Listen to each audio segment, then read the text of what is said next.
Hello. Okay.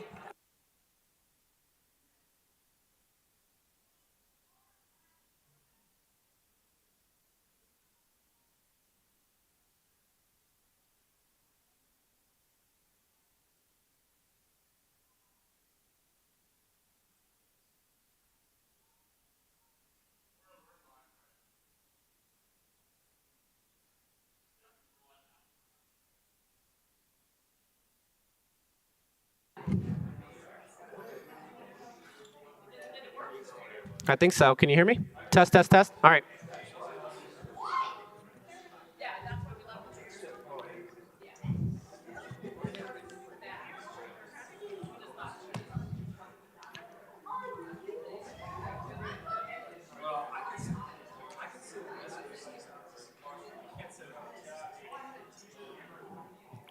All right. Good evening, everyone. Can you all hear me?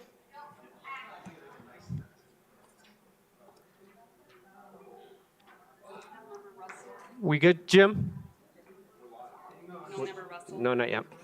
All right. Good evening, everyone. Welcome to tonight's City Council study session for Monday, August 28th. We have a few items for tonight, but first we're going to be starting off with the first Youth Advisory Board interviews. So we have many of our youth participants here tonight. And so we're basically just going to interview them for the new board that we're creating here shortly. So we're going to keep this super casual. There's 6 of us here tonight. I think member Russell will be walking in shortly. But like I said, we're going to keep it super casual. We're going to give each of you about 90 seconds to meet with each of us. So 90 seconds with me, and then obviously another 90 seconds with member Anderson, member Woodward, and so forth. But basically, we're going to keep it casual and just ask questions that pertain to why you want to be on the Youth Advisory Board or anything else of that matter. So at the end of the night, we'll deliberate in terms of who would be placed on the Youth Advisory Board. And I guess I'll just ask members of council, are there any questions before we get started? Go ahead, member Newnenkamp.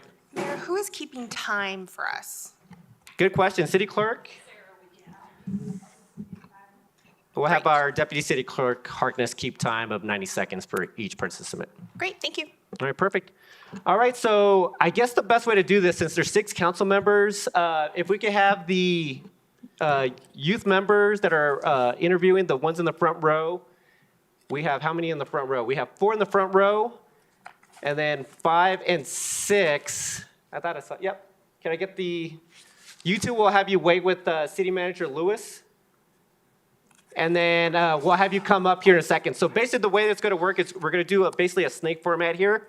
We'll start, if we can have the 6 participants just sit in front of each council member. We're going to go around clockwise, and then the person that's at the end here with member Ward, you'll then go to our city manager, and then we'll start anew here in front of me. So I'll explain it once we get up here if there's any confusion, but I hope that makes sense, at least to the city council members. But if members of the youth, if you could come on up, we'll start questions.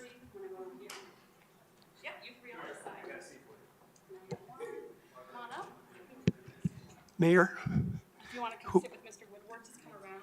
Come around. Come on up. Mayor?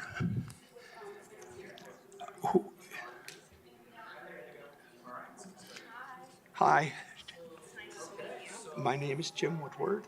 Nice to meet you. I'm Ryder. Ryder, how you doing? I wanted, well, we're just going to move on, I guess. We got this pile of questions. Did you get these? Okay. I don't know how we could get through them. What grade are you currently in? I'm in 8th grade. 8th.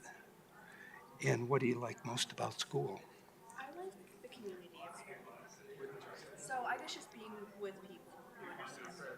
There you go. What activities do you participate in outside of school? A drama club. Cool. Thank you. That's great. I have a grandson that I want to get into a drama club. When he's a little older, he's only 9 right now. What is your favorite thing about living in the city of Inglewood?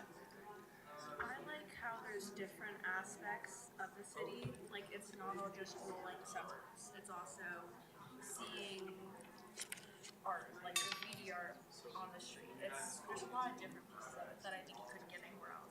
So it sounds like you're kind of liking the art part Yeah. of things. Yeah. Yeah. Did you know, I think on the Cultural Arts Commission, there's a youth position that I think is vacant, if you were ever interested in that too, because they're the ones behind a lot of that. Dang, I might have to talk to you about that. Yeah. That's 90 seconds. Time's up. Let's see. What is your Time to move on to the favorite next. thing about Inglewood? Or a challenge that you believe the city of Inglewood is facing? I think the amount of people on the streets, The what? the amount of homeless people. Homeless, okay. Yeah, that's a big problem right now. Not only here, but across the country and more so in other places than here. Why are you interested in being a member of the Youth Advisory Commission? Because I want to have an impact on people who feel like they don't have resources. I want to be able to. Okay. Impact on I people. want to make an impact on my community. Okay. All right. Okay, I guess you're going that way. Let me find out. Just had a list of everybody. What is your name? My name is Jim Woodward. Randy? Isaac, I'm sorry. Isaac, is there anything, or what topics would you like to see discussed in the Youth Advisory Board?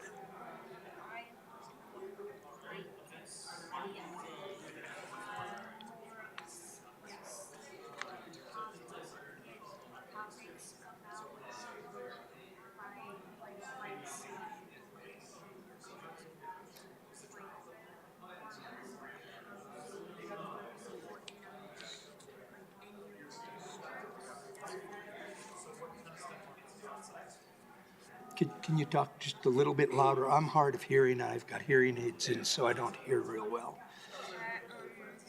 I'd like to see more housing in all the districts and I'd like more safety, more safety for fights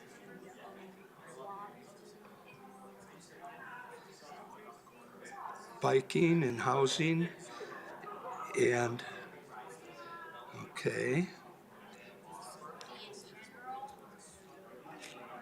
Okay. Why are you interested in being a member of the Youth Advisory Board?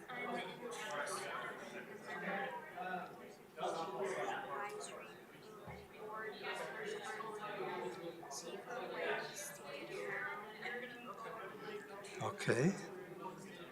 Well, that ties right into what you said before. That's good.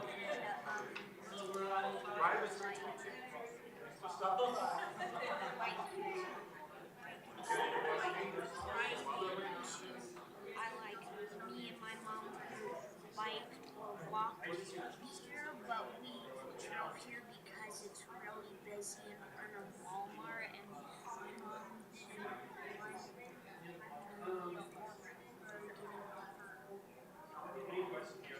Okay. What do you think is the biggest problem in Inglewood?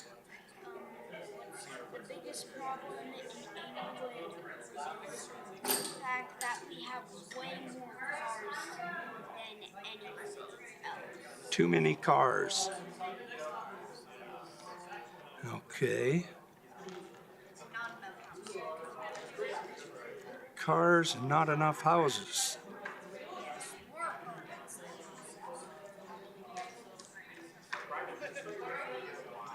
I'm going to say need housing. Okay. Thank you, Isaac. Oh, hello. My name is Jim Woodward. And your name? I'm sorry? Indigo? Okay, Indigo. As you might have seen, I have hearing aids and I'm hard of hearing. So if you can speak up in a loud voice, I'd sure appreciate it. What is your favorite thing about Inglewood? I don't know. Mainly the parks, playgrounds, and baseball parks. Okay. Did you know that there's another board called Parks and Recreation Commission that has youth members also that you can apply for? I mean, and that has to do Parks and Recreation. Parks, Rec Center, Pirates Cove, all those things. What is your least favorite thing about Inglewood? I don't really think I have anything that I don't like about Inglewood. Okay. Wow, nothing, huh? Okay. What grade are you in? I'm in Fifth, okay. What school? 5th. Charles A. Charles A. So Inglewood's biggest school, biggest elementary school. Okay. And why are you interested in the Youth Advisory Board? Because I feel like I would love to listen to other people and what they have to say about youth. Okay, great. And for them to also listen to me and see my thoughts. Okay. And do you think you could make recommendations based on what other people said to City Council or to make things better if they're complaining? I don't know, I'm not sure. I'm sure you could. If somebody came and said and told you, other kids, that this needs to be fixed or something like that for kids, I bet you could. Thank you. I think you're going that way next. Hi, my name is Jim Woodward. Lucas, what grade are you in, Lucas? 12th grade at Denver Academy, all right. Okay, 12, good, do you have any plans for after high school? Probably straight to college, maybe gap year, Where, are you thinking about where to go to college? maybe EU. Cool. There's another I'm forgetting, but Well, you've got time. yeah. You can get time to figure it out, and you won't figure it out until spring at the earliest. And it might be a gap year. So, what is your favorite thing about living in Inglewood? It's pretty safe, I would say. It's bikeable, it's walkable. There's cool people. Yeah. There's good programs here in the library. Okay. Do you get into the parks and Yeah, I walk my dog in the parks nearby. good? Good. That's let's see. You've probably heard these questions before because they gave us all the same one, and I was trying to ask the question if we're supposed to ask one question or what. Why are you interested in being a member of the Youth Advisory Board? I mean, I think that, like most people my age, I don't know a lot about city government, and I'm interested in civics, and I would like to know more about how the city works. It's a Did- good opportunity to have a voice and stuff. You had mentioned in your application civics, right? Yeah. Do they teach civics at Denver Academy? I haven't had like a specific civics class, but usually I'll have like a little bit of civics and history classes I had one on the modern or contemporary U.S. history. I got a bit of civics, and I think whenever there is civics, it's very interesting, and I don't think there's enough of it. I agree. In fact, Years ago, I thought there should be a class, and I'd go volunteer to teach it regarding municipal civics, which are different than some other things, you know, it's a different type of government and stuff. What, let's see. Okay, they're already moving y'all. 90 seconds, I don't understand. That's too hard for me. Thank you. Nice meeting you. Nice meeting you, Lucas. Let's see. Jim Woodward. Nick Stuford. Nick? Nick Stuford, yeah. Okay. Good to meet you. Yeah, they're trying to be organized here. Are they going through the same questions, those two? Different questions. Okay, well, maybe this pile of questions I have is different. I'm going to start in different places here. What topics would you like to see discussed at the Youth Advisory Board meetings? Something like education spending, Education funding? like education funding. Okay. I do believe in public education. Being a public education child. Yeah, where are you going to school? Right now I'm at Littleton. Littleton, okay. In the grade? I'm a sophomore. Great. Littleton. So Littleton's pretty good high school. It has good performing arts. Very good performing arts. Is that where you have special interest? Yeah, I'm in the band program personally. Marching band and stuff? Yeah. Cool. I was in that when I was a kid also. I was in a small school in North Dakota that was in marching band. I was also playing football, basketball, and track, and the whole thing. So, what is your favorite thing about living in Inglewood? I know most of a lot of the kids my age in it. Did you go in elementary school level? Did you go to well, but elementary? Were you at Denver Academy or Littleton then too? Or? No, I was in Denver Denver. Public. Okay, cool. Okay, and yeah, too many things here to try and get through and ask. Well, I appreciate you. Yeah, thank you for applying. So.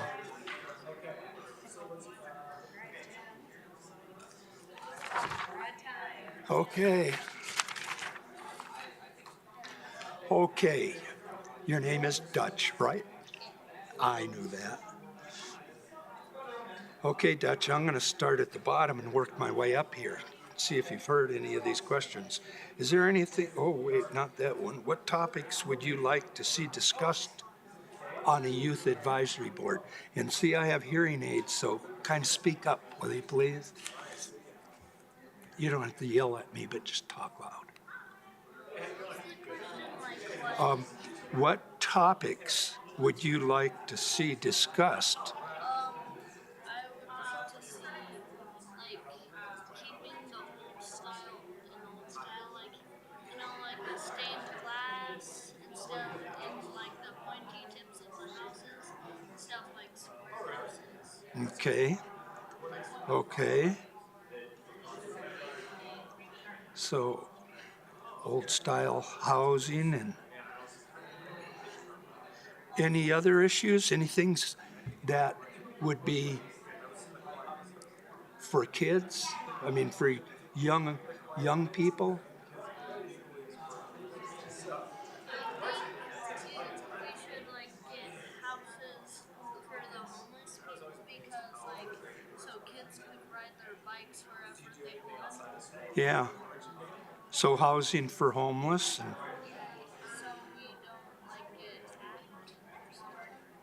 yeah, okay, I get it.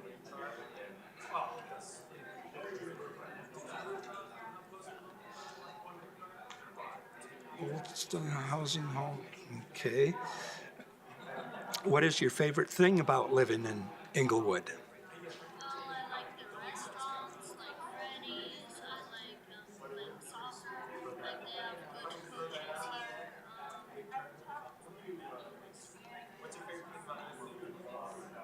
Yeah. I like houses because there is old houses in this neighborhood. Yep. Do, do you go to Pirates Cove at all or the rec center? There sometimes. Cool. When it's hot and yeah.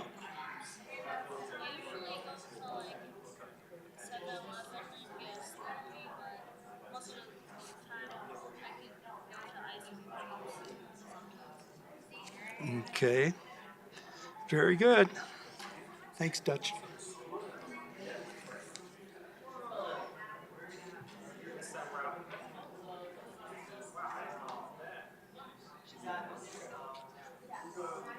Hi, my name is Jim Woodward. My name's Oaks. Nice to meet you. I'm sorry.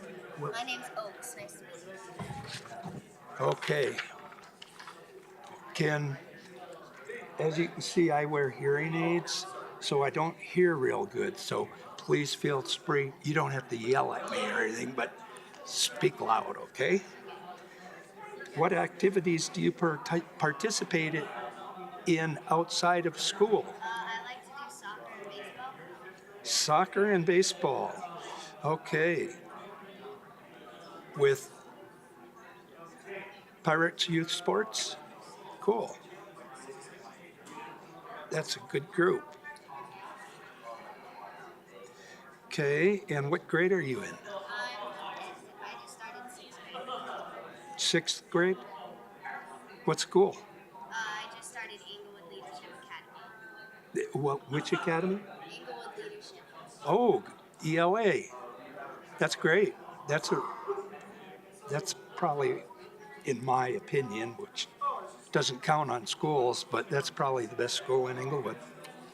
So, why are you interested in being a member of the Youth Advisory Board? I want to have a place where I can have my own voice and I can listen to other people's voices. Okay. And what are the issues that you would like to see discussed on that board? The safety, primarily the Okay. I see like a lot of condos being built, and I don't like that very much How come? because I feel like we already have so many condos that people aren't using already. They're not using them? Huh. Okay. Do you feel safe in Inglewood? In some places yes, in some places no. Okay. And what do you think is what do you think is the biggest problem going on in Inglewood right now? Probably like drug use. I feel like. A lot of drug use? Okay.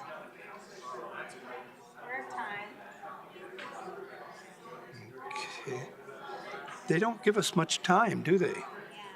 They give us all these questions and not much time. Let's see. Anything else you'd like to know? Okay. All right. Well, I guess you're moving on to Mr. PJ right over there. Good luck. You have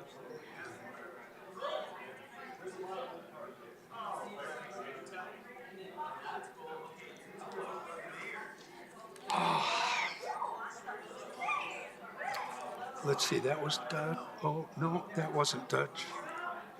I've already got. I asked him his name and forgot it. Do you know him? Yeah. Oaks?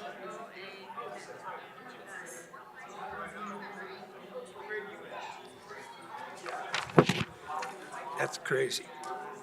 Okay, now I need your name. Zane, that's it. Dane.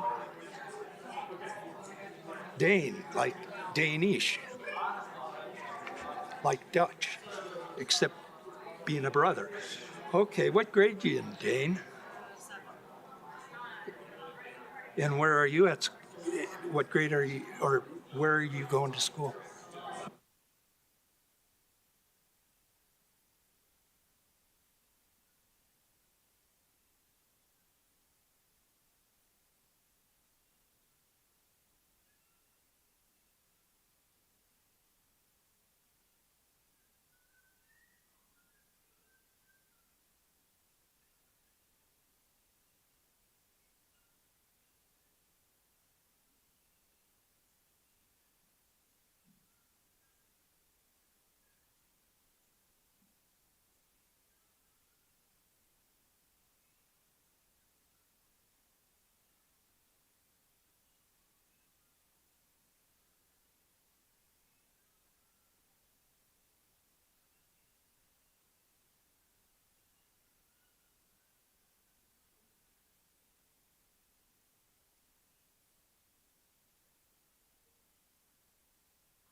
Yeah, I think that's everyone.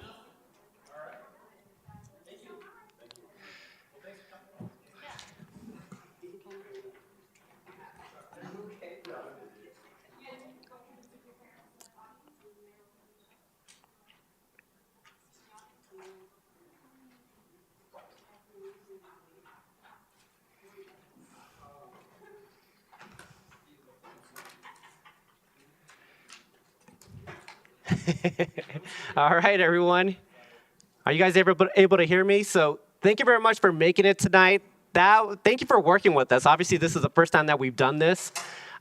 We worked out the kinks pretty quickly, so I appreciate you guys working with us and just handling our questions for 2 minutes each. So what we're going to do now, we're actually going to go back into our regular agenda. You don't have to stay, but at the end of the evening, we're going to be talking about placement for the Youth Advisory Board.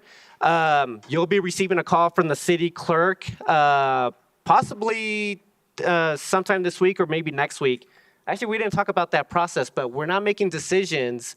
We're going to be making recommendations tonight in terms of who's going to be placed on the board.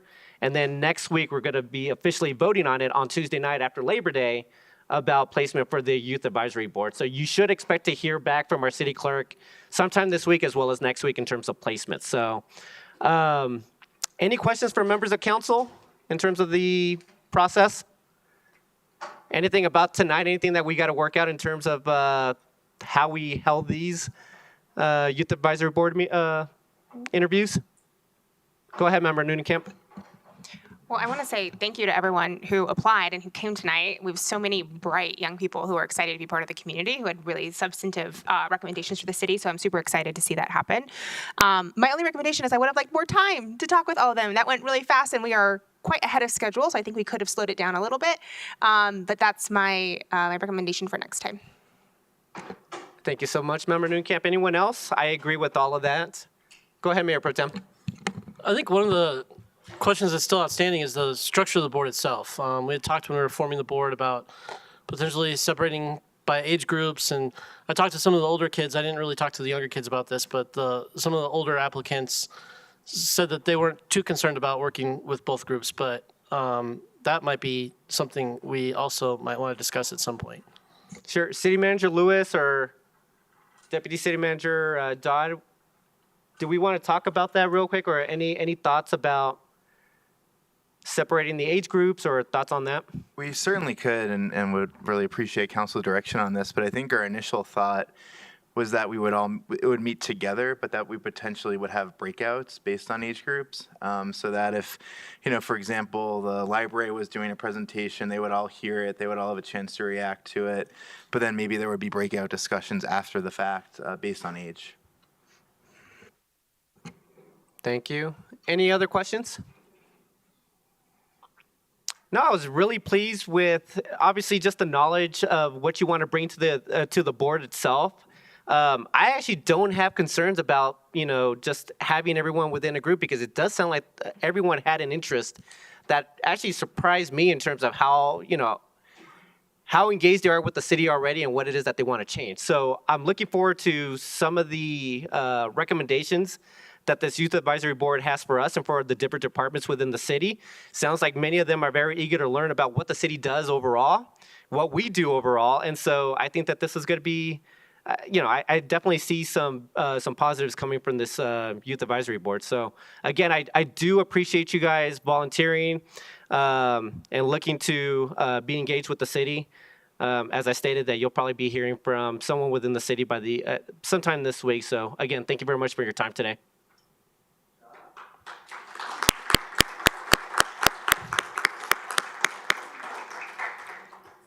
You are all welcome to stay to listen to the administrative study results for charges to the enterprise funds and component units. Right. No, thank you very much for coming, everyone.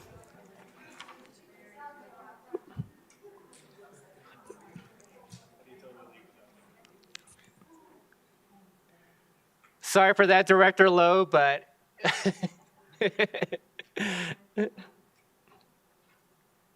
But Mr. Ingalls, I believe that you'll be presenting us, giving a presentation on just the administrative fee study about that topic. So good evening, Mr. Ingalls. Evening, Mayor and Council. Kevin Ingalls, Finance Manager for the city. I believe we also have online Carol Molesky. She's with our consulting firm of Stantec that helped us out with this study. So where we are, as the Mayor mentioned, we're going to talk about the administrative fee study that was just completed. This is a fee that we charge enterprise funds and component units for services that general fund staff provide to them. These are services that they would have to procure separately if staff was not providing them. All of these funds have their own funding sources, so they're not directly supported by taxpayer funding.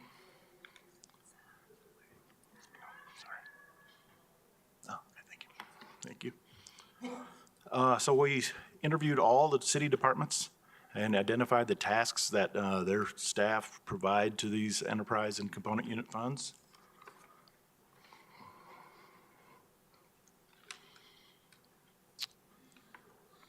So this is how we recover the cost of those services, is through this fee. The last time that this was studied in depth was in 2007, so we're a little overdue on this. Stantec, the consultant that we hired, did a similar study for South Platte Renew in 2019, so we've expanded that study to include these funds that are listed here.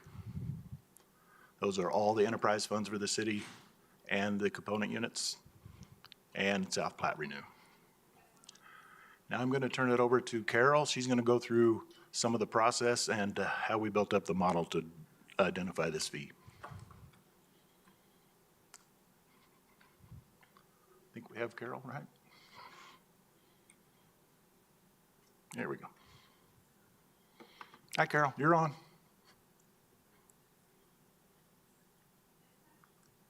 I think. Okay. Good evening, Ms. Molesky. Are you able to hear us? We were able to see you online, but you're on mute. Sorry about that. Yes, I can hear you. Perfect. Thank you. Good evening. Good evening. Let me see. Are you able to see the slide deck, or it was on there a second ago? I saw it, and now I just see two of me. There There we we go. go. Now I see it. Thank you. And you can hear me okay? We can hear you okay, Ms. Molesky. You can go ahead. Thank you. You're up, Carol. Oh, I'm so sorry. Well, good evening, members of council. This, as Kevin has mentioned, the study that we were asked to complete had several objectives and one major process. The main objectives were to first identify all of those administrative support and oversight services tasks that the city's general fund performed for the funds. So when we identified those tasks, we were able to quantify how much each task would cost and how much those costs would be allocated to each of the funds.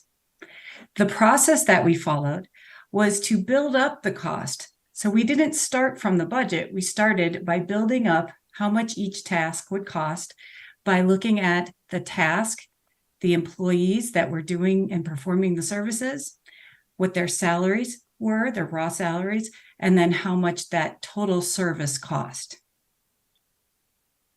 The next slide shows us some major assumptions that we followed. As I mentioned, we started with the employees. So we looked at the resources available to perform each task by department. So after we identified those employees, we were able to look at what were those activities that they actually performed in support of the funds. We then asked through interviews with staff, how much time did it take you to complete these tasks on an annual basis or a monthly basis or a weekly basis? So we determined how often those tasks were performed, how long, and then we're able to estimate what that cost would be. The costs were built up based on raw hourly salaries. We used the midpoint of those salary ranges for each employee. We also applied some multipliers. The raw salaries we know were just the base. We wanted to make sure that we included the benefits and any taxes that the city incurred for the salaries paid to the employees. We also know that there were some additional costs that are incurred by the city just by having an employee do training and actually having a location in the office, such as heat and electricity, et cetera. So those overhead multipliers were added to the raw salary costs. Applying all these assumptions allowed us to build up the total cost to be allocated to each of those tasks and by each of the departments to each fund. For the results of that buildup of costs, I'd like to turn that back over to Kevin. Thank you, Carol. So this is comparing the previous study to the current study. A couple of items to point out here. You'll notice that we added the additional funds. Those were not previously part of the study. And one other major difference between this study and the 2007 study is the 2007 study includes some items that we think are better charged directly and not through an administrative fee. We think it's more accurate and more transparent. An example of that is IT software costs. You'll see the sewer fund there. It looks like it went way down. It's not because they're not paying the proper amounts based compared to 2007. Is that like IT software costs are now in an IT software line item. They're not buried in this administrative fee study. You'll notice there's some asterisks on a few of the other funds there. We'll go through. Some of the funds are not going to be able to pay the entire fee that was identified in the study. For example, stormwater and golf both have outstanding revenue bonds, and those have a debt service requirement. And based on the last few years of their operations, they would not be able to cover the entire admin fee and still meet that coverage requirement. We'll calculate their fee at the end of the year and see they should be able to cover at least a portion of the fee. EAF, we included in the study just because the study started before EAF was too far down the road of being dissolved, but it will be dissolved before this is in place, so we won't collect those fees. EDDA has a separate agreement that lists various services that we provide to them, so we won't be charging them the administrative fee either. And EMRF is supported partially by the general fund, but also by the water fund. So some of the fees that we identified will be paid back to the water fund and some to the general fund. All right, that's our presentation. We're open for any questions. Thank you both for the presentation tonight. Open up to questions from council.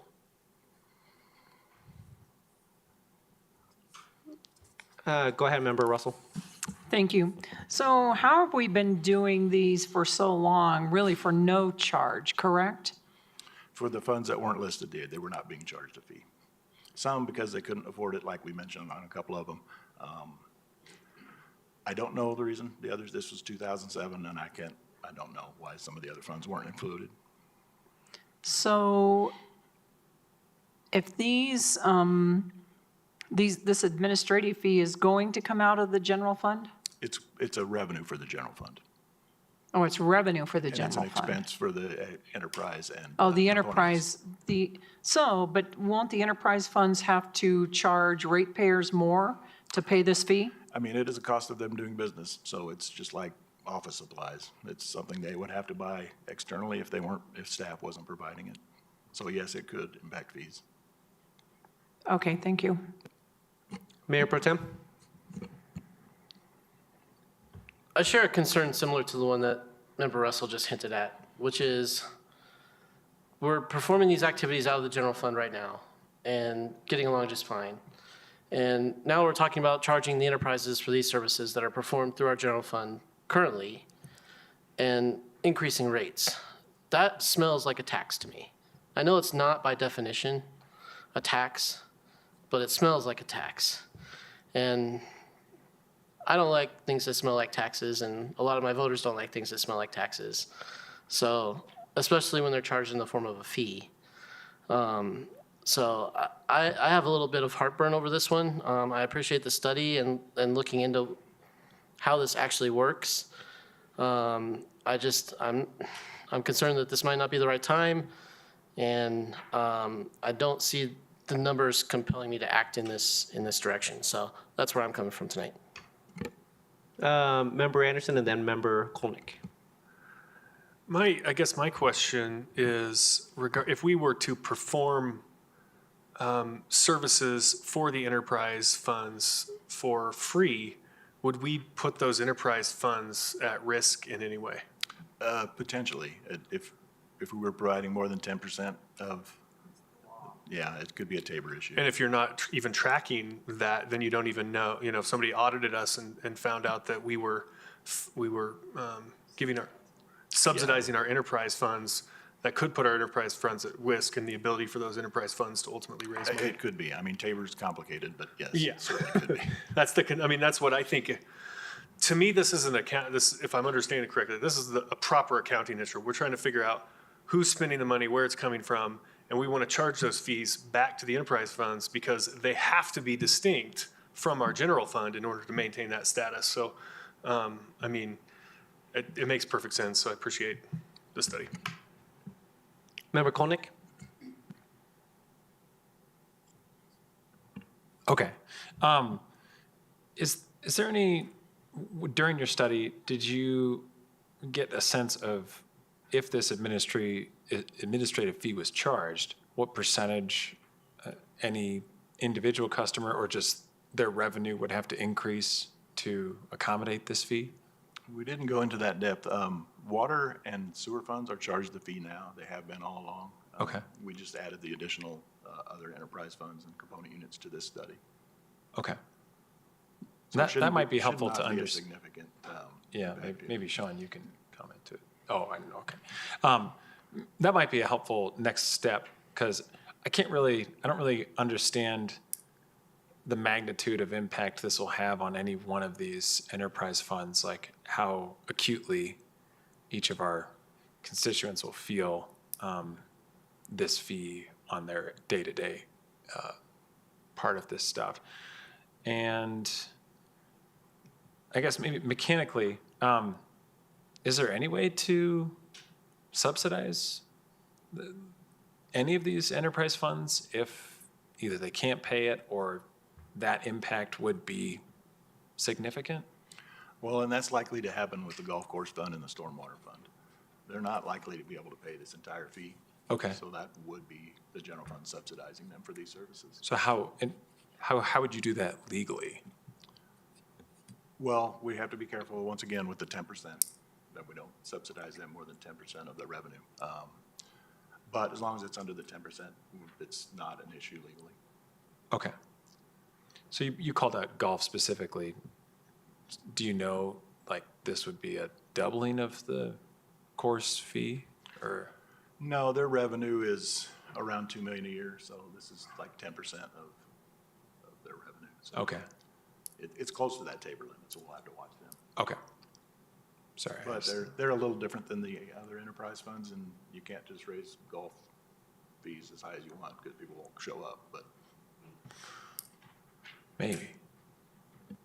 City Manager Lewis, did you have something to add? Yes, just to that point in terms of the subsidy. This is something that really when we were looking at, when Director DeAndre, Peter Van Rye, and those of us that have worked in other cities found out how much the taxpayers of Inglewood were subsidizing, the water fund, which is billing for, a huge area outside of Inglewood. When we realize how much we're subsidizing, players in golf, that our taxpayers are subsidizing, green fees at the golf course, really that's when we stepped back and said we really need to take a look at this. Director Loh and Kevin, did a great job of coordinating the survey. We think we have really good numbers. They're really it's difficult to make the case that we shouldn't be charging appropriately because we are subsidizing. These are business units that should act like business units. The challenge is, as has been pointed out, with the two that do have bond debt coverage issues, that we are going to have to continue to do that. But I think any taxpayer in Inglewood should be concerned if we're not, recovering the costs that we're providing to business units, some of which, are from outside of Inglewood. Member Woodward, did you have a question, or? Yes, I do. Go ahead, Member Woodward. I have a question on the concrete utility. We voted on that, I believe it was probably in 93 or 94 to add that. You might have been there then, Kevin, I don't know. And we also, meaning the city also does city concrete work as part of that for city-owned properties and stuff. So is this fee inclusive of that work that's being done there?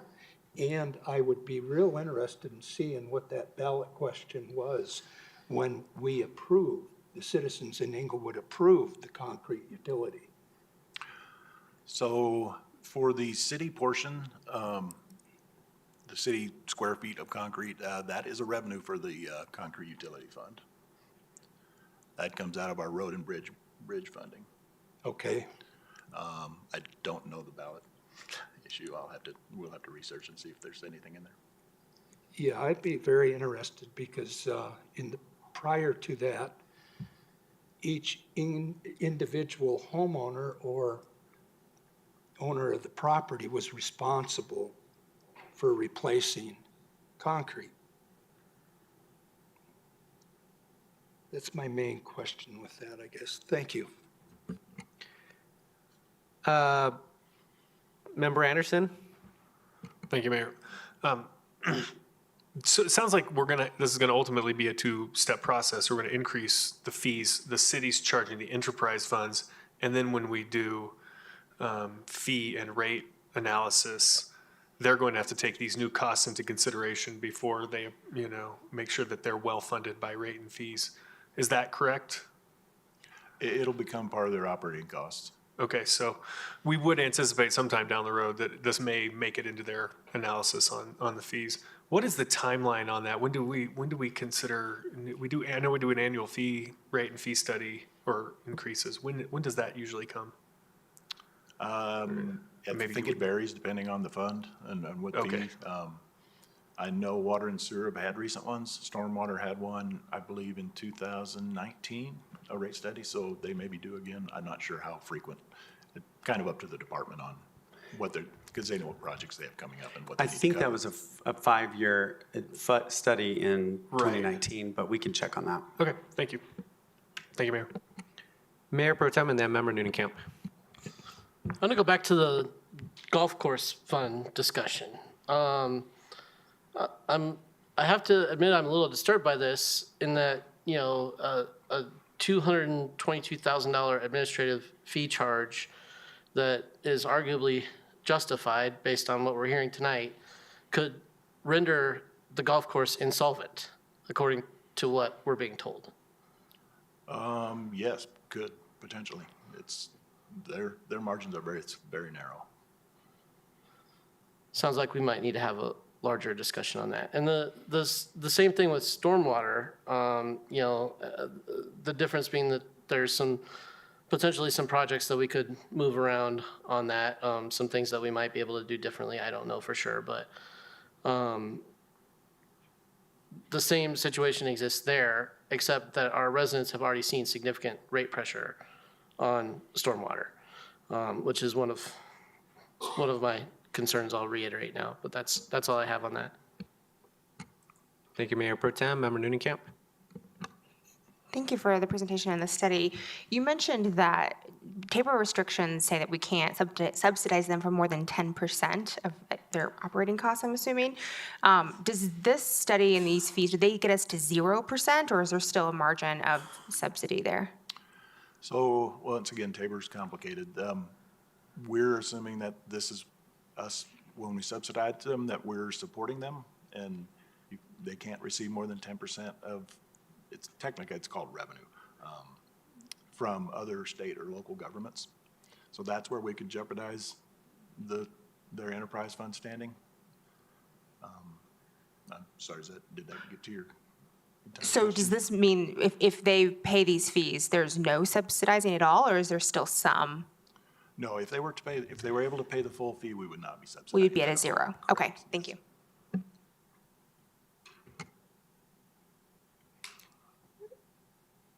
Well, City Manager, did you have something to add before Member Anderson's question? Well, I would just turn to Director Loh to remind me, this is really to kind of understand council's position on this, because we are not in a position for the 2024 budget where we plan to fully implement, and charge these fees. And so I think, to the Mayor Pro Tem's point, we are probably going to have to make decisions about, where we should subsidize in order to keep a service going. So we're certainly not here as a staff, saying we need to implement all of these tomorrow, because we, number one, couldn't afford to do that in a couple of these, and number two, this is a policy decision. But I think where again, there's there was some surprise, I think, from folks. If other cities saw this level of subsidy, this is not normal, I'll just say. This is a kind of a legacy Inglewood thing where we didn't really account for things where they needed to be accounted for. And so what we're trying to do in working with Stantec, is really do the work of accounting to really account for those costs that are being borne by taxpayers rather than ratepayers. Well, what I will say is this is the same study, and isn't it the same company that did the South Platte Renew? So you may remember that Littleton, came to us and said, we think you're overcharging us. And so we worked with Stantec, this was 2 years ago, and to go through this exact same process for how, what charges we were charging Littleton for that, and come to find out they were right. So, sometimes it works in our favor, sometimes it doesn't. As you can see, we've been overcharging sewer, right? Am I reading that correctly? A little bit, but most of that is, we're now charging directly for some of the costs. Right, so we really actually need to, not charge some of these funds as much as we were. So this is just a way to really get your, accounting right on the cost of services. Thank you, City Manager. Member Anderson. And I was just going to say, it's related to what you're saying, City Manager Lewis, is that I would be, okay potentially subsidizing some of these enterprise funds, but do it with our eyes open. We got to, if we come to the, the end of the year and need to do a budget for the next year and say, wow, we need to do, and then we can track the percentage, so we're not in a situation where we're potentially jeopardizing them. And also, it gives us a better sense of which enterprise funds are serving the city well and which are a burden to the city, and maybe it's okay to have one that's a burden to the city if it's providing a service that everybody loves, but I think it's a much better way to be evaluating this situation. Thank you, Member Anderson. Mayor Pro Tem. I just wanted to weigh in quickly on the enterprise discussion. Reading through Tabor, which, if you're sleepy, is Article 10, Section 20 of the Colorado Constitution. The definition of enterprise means a government-owned business authorized to issue its own revenue bonds and receiving under 10% of annual revenue in grants from all Colorado state and local governments combined. So my question for you, Mr. Ingalls, is does what we see on the screen constitute revenue under the traditional accounting definition? That's a very good question. It's complicated. We're taking the stance that we want to protect the enterprise status, assuming that somebody could make that argument. I don't know if they could or not. So then we would expect at the end of this year, when we read our annual comprehensive financial report, we would see this booked as revenue, since we're not making any change for 2023. Well, not the entire amount. We went through some of those that can't pay, but yes, this is a revenue, and it's been a revenue for the general fund all along. We've just expanded the scope. It's revenue for the enterprise, not for the general fund. It's revenue for the general fund because we're charging them the enterprise funds. But the enterprise doesn't receive what we're claiming is being subsidized right now as revenue. That's the question. No. Because what triggers the Tabor cap is actual revenue. Yeah, and that's where I said I don't know if that argument could be made, but we are providing the support. So we're assuming that maybe that falls under the 10% umbrella of support that if we're not charging. I think for myself, this is one of the few cases where I would actually take the liberal interpretation of Tabor and say that that is not revenue, because we're not actually paying the enterprise money. And that's what I think of when I think of revenue, is dollars. So. Thank you, Mayor Pro Tem. Anything else? Go ahead, Member Russell. Thank you. So my question is, we figured this out by taking the salary of the current employees. How do we know we couldn't hire an employee for less amount of money and just assign that employee to do that? I mean, this is very troubling to me that all of a sudden we need to increase this quite a bit. And I'm not sure I understand why. So, thank you. Thank you, Member Russell. Director Loh, or? Yeah, if I could Go ahead. answer, probably summarize all your questions, give you overall. Mayor Pro Tem Ward, you're talking about revenue. Yeah, I have the table definition right before me as well. You could argue we're providing in-kind donation to enterprise fund. It's not true revenue, but they would have pay other service, bookkeepers, HR.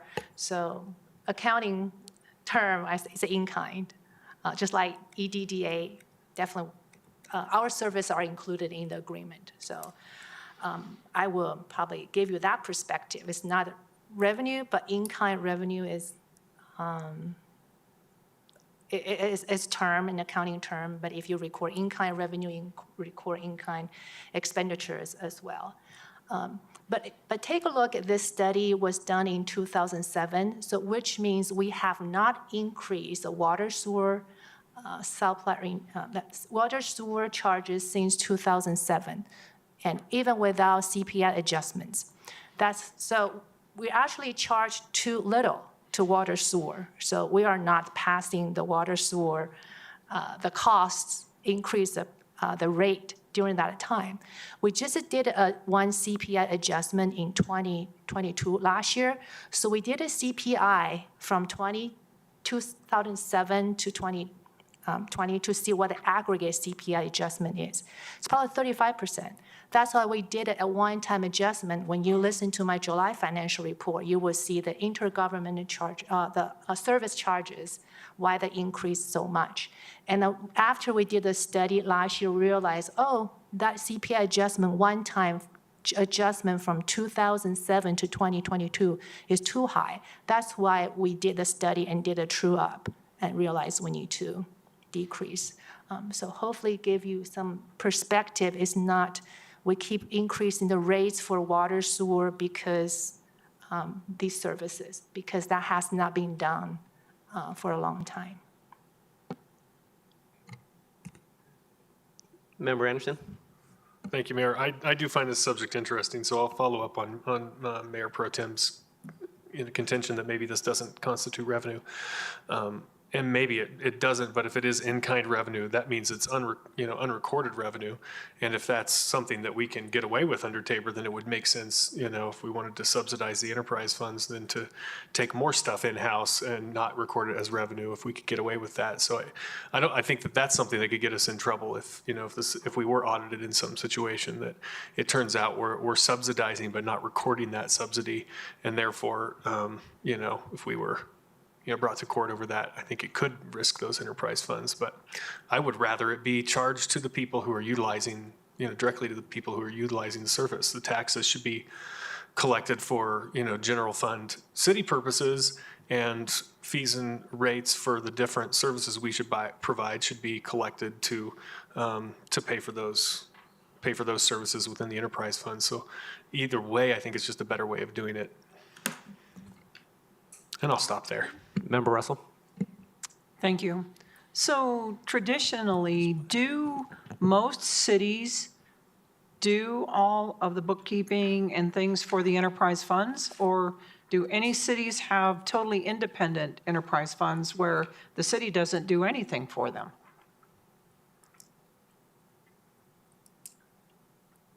I know Jackie just got an email today from one other city that we know does it. I would say it's probably more common that the staff does it, unless they're a special district type of situation maybe, then they might hire it out.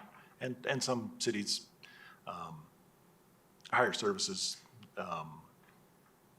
various services, like Centennial. They don't do a lot of their own. They don't have a lot of staff because they do outsource a lot of that. So probably a mix, but I would say it's more common that staff does it. I haven't seen any other cities that outsource their enterprise fund accounting separate from their governmental accounting. Okay. Thank you. Member Woodward? Thank you. Coming back to the concrete fund utility, at $93,000, we're going to, as I see it, the only way that we can justify or do that is increase the rate for what should be something like a 40-year asset in front of somebody's home or business, or increase or do less work each year to account for that 93,000, which is quite a bit. And I guess in looking at the bill each year, the concrete utility bill, and if you multiply that out by 40, that's a lot of concrete for the front of my house. This just does, to me, I think that's a general fund expense. That's what it initially seems to me it should be. EURA is another one. I don't quite understand why it's so high to administrate. I mean, right now, they have to have minor expenses and only revenue. Am I correct? Okay. So, well, for EURA, I can explain some of that. All of these costs are staff hours spent on doing something for these funds. I think most of EURA is from community development. Community development does their budget. The community development director, I think, is part of their board, or maybe staff liaison, so there's time there. There's some small accounting portion when we do the audit. That's time that we don't charge to them directly now, so. But, I mean, it's your decision whether it's a general fund cost or whether we pass it through. We're not telling you we're going to charge these. This is what the study showed us. Okay. Thank you. Member Russell and then Mayor Pro Tem. The Inglewood Urban Renewal Authority really hasn't had any projects on the books for a while. And so that it would make sense to dissolve some of these things instead of just charging for all of this. So, thank you. Mayor Pro Tem. That number for EURA looks familiar. I think that's just the number that the EURA approved in its budget for administrative expenses in general. I'm looking over it right now, but it's, yeah, somewhere in that neighborhood of $15,000. That's things like office supplies and such. Yeah, I believe that is accurate. Anything else, Mayor Pro Tem? All right, any other questions from council? Yeah. Any type of direction that you're expecting from us tonight, Director Loh, or? Yeah, two more things for council's consideration. First, this is reflecting proposed 2024 budget. We made an assumption concrete utility can pay for all these amounts, and stormwater golf probably can pay up to a certain percent. So we did it, so which means general fund is absorbing probably $480,000 for 2024. That's already included in the 2024 proposed budget. The second, if council agree with this allocation approach, we have the consultant attending the meeting virtually. We're going to adjust this allocation based on CPI every year. Then we're going to do a major study every 5 years. But this is the philosophy direction we're going to move forward to. So I guess one question for me, Director Loh, are we going based off of these estimates and not actuals? Is it possible to do actuals or no? This will be just based on the staff time, efforts, and the multipliers for benefits and overhead. Okay. So we're going to use this. Definitely, this may fluctuate a little bit. For example, we may spend more time doing financing for stormwater fund, but we don't want to redo the study every year based on the actual hours. So this is just a very basic general allocation from staff time. Okay. Thank you, Director Loh. Okay. Anything else, Director Loh? Anything else from council? Go ahead, Member Nunenkamp. I'm happy to just weigh in here for the future. No one wants to pay more for anything. We don't want our ratepayers to pay more. We don't want our taxpayers to pay more. But I do think it makes sense, especially since there are people who will be using some of these services who are not Inglewood taxpayers, specifically golfers and South Platte Renew customers, that I think it's important that we are charging the appropriate constituency for the services that they are using, and that we are not charging general Inglewood taxpayers for services that they may not be using. And so while we hate to see any kind of rates increase, I think the best thing that we can do right now is to ensure that the right people are experiencing that increase. And so I support moving forward with this. Yeah, I'm in agreement with that. I believe that the appropriate chargeback should be weighed against each of the enterprise funds. But I do believe that there should be some type of stair-step approach for some of these funds. And I am a little bit concerned, I am concerned about the fact that the golf enterprise fund is not meeting its expenses as part of the revenue that it's generating. So it's something that we definitely need to look at. There we go. Member Anderson.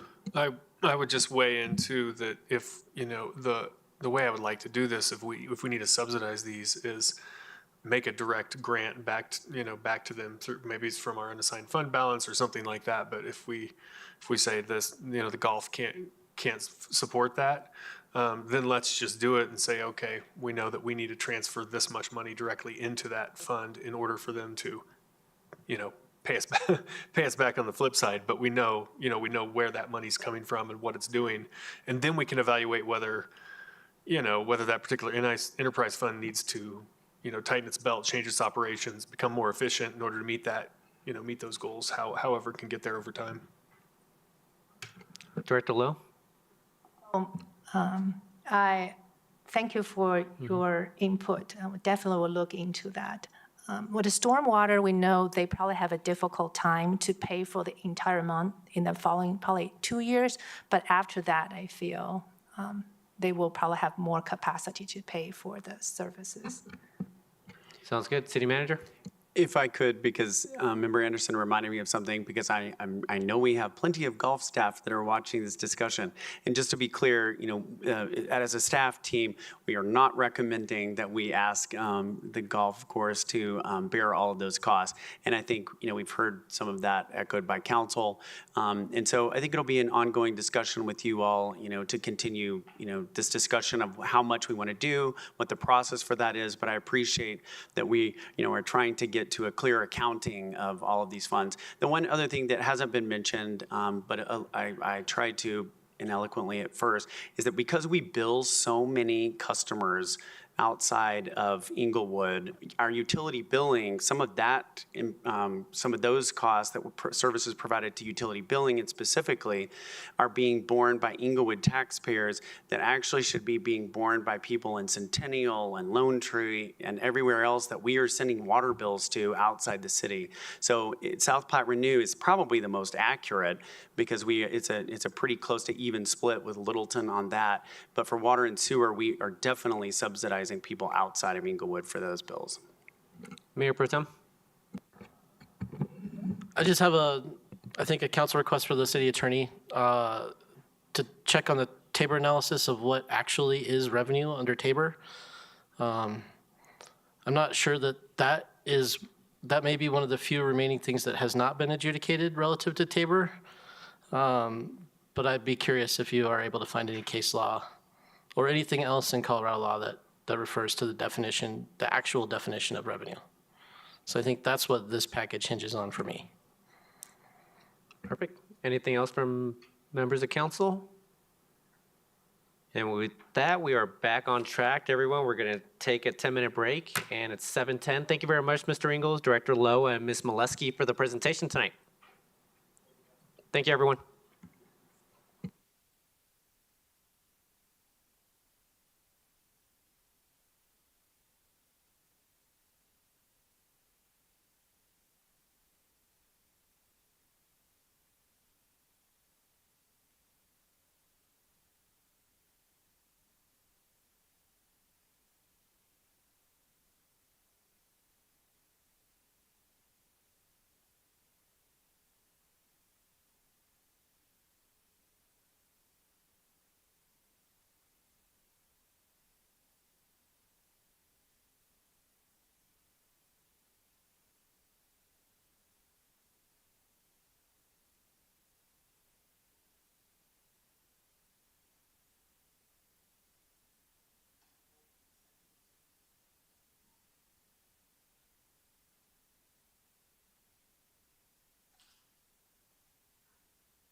All right, everyone, we are now back. We're moving on to agenda item 4. It's the monthly financial report. We have Director of Finance Jackie Loh again.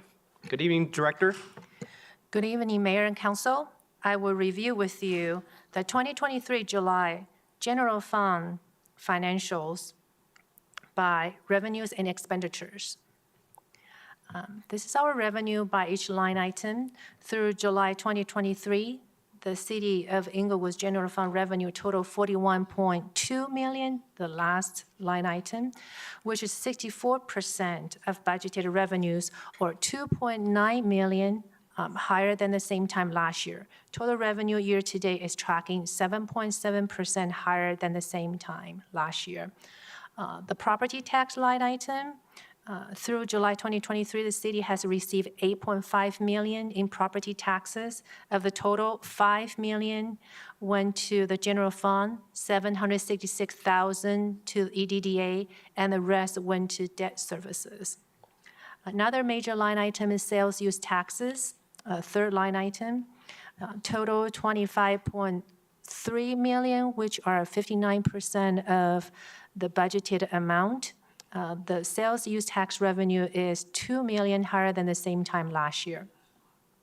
Marijuana, compared to the same time last year, $110,000 lower. Licenses and permits revenue is down by $479,000 because last year we had several large building permits. The next line item is charges for services. Like I mentioned earlier, you can see compared to the same time last year, it was $425,000 higher. That's because we did a water and sewer administrative fees adjustment. The adjustments are done based on a CPI that were not implemented until July 2022. And also this year, the new IT cost allocation, direct allocation of $369,000 for software and license are allocated to enterprise funds. So that's what I was referring to earlier. Investment earnings, you can see earnings were $584,000 higher than 2022. The 2022 losses were due to a rapid rise in interest rates. Currently, the interest rates are between 5.25% to 5.50%. As you probably all know, the Fed is planning to increase the rate again, probably in September, to continue tightening up the monetary policy. This concludes our revenue. This is a slide to show our historically top revenue sources, 11. You can see the categories, compare 2023 numbers to 2022. Then let's take a look at the expenditures. Expenditures year-to-date are $35.4 million, or 54.7% of the budgeted expenditures. The total expenditure year-to-date are $2.6 million, or 8% higher than the same time last year. Most of the variances are due to a 5% salary increase for all groups. I also did a 2% inflationary adjustment for salary in July 2023. Yeah, you can see it seems like the spending is a little bit slow compared to what we budgeted. You may notice we have a lot of major capital projects, a lot of activities during the summer. We're going to receive large invoices in September. This is another way to review our expenditures by categories, not by department. You can see the personnel line item, commodities, contractual services, capital, and debt services, because we paid down $2.8 million for the COP on this building last year. You can see the operating surplus and deficit, the last line item. You can see 2023 year-to-date July, 5.7 million surplus compared to 5.4 million last year, but we subtracted one-time revenue expenditures as requested by council. The budgeted line item, we included budget supplemental number 1, 2, 3. For example, we increased city manager's office administration by $138,000 to account for special election costs.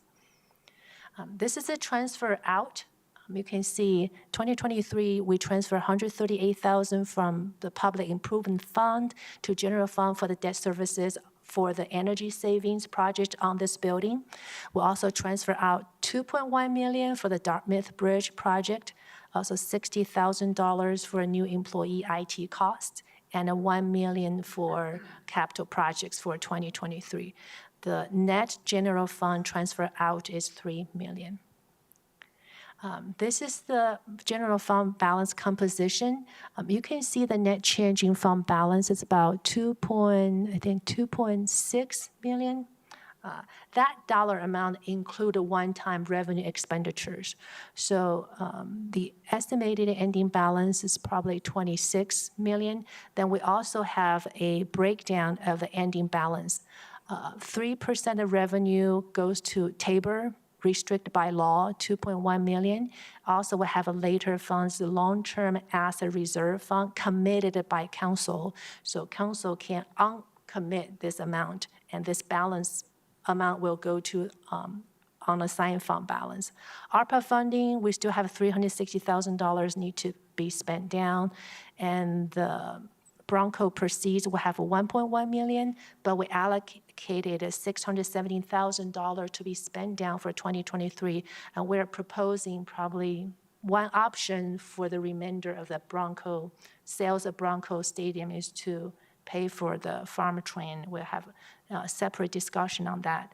16.7% of total revenue will be committed as unrestricted reserve, like our rainy day fund, $10 million. So at the end of July, we still have unassigned fund balance around $12.2 million. We listed quite a few sales tax related slide in the appendix. For example, this year-to-date sales tax collection for your reference. This concludes my presentation. Thank you so much, Director Loh. Mayor Pro Tem. I'd just like to suggest that we sweep the $95,000 out of the Tabor fund or the long-term asset reserve. Can we plan for that in the current budget cycle when we approve the budget this year? I don't see that $95,000 as currently serving a purpose, and I think it would be better if it was in the general fund. Thank you, Mayor Pro Tem. Member Nunnenkamp. I support that as well. Anyone disagree with that? How much are we expecting it to grow in 2024? The LTAR. Would it be another 95,000 or? You mean how much will be added to committed? This is a very good question. The 95,000 is a result of a sale of a long-term assets. I think that's our golf, the older golf we sold to, probably Mayor. So that's a residual, but we use a lot of the balance to pay down the debt on this building. So this is a residual. The potential dollar amount we will ask council to commit to could be dissolution of EVE. After we pay off the liability, pay the legal fees, auditor's fee, property management fee, we may have a residual. We do not know that dollar amount. That will be transferred to the fund balance. We will need a council to consider recommendation. How are we going to commit the net assets to?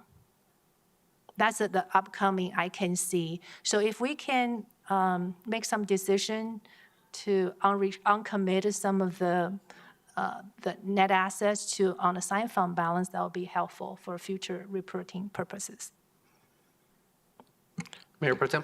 So did I hear correctly that EVE is expected to bring some assets into the general fund, or we're expecting a liability to the general fund for the dissolution? Probably net assets, which would be plus to the additional to the fund balance. Okay. Yeah. In that case, it might be wise to actually keep the long-term asset reserve in place for the time being, so that we can move that EVE money in there and decide what to do afterwards. So, okay. Member Russell. Yeah, go ahead, Member Russell.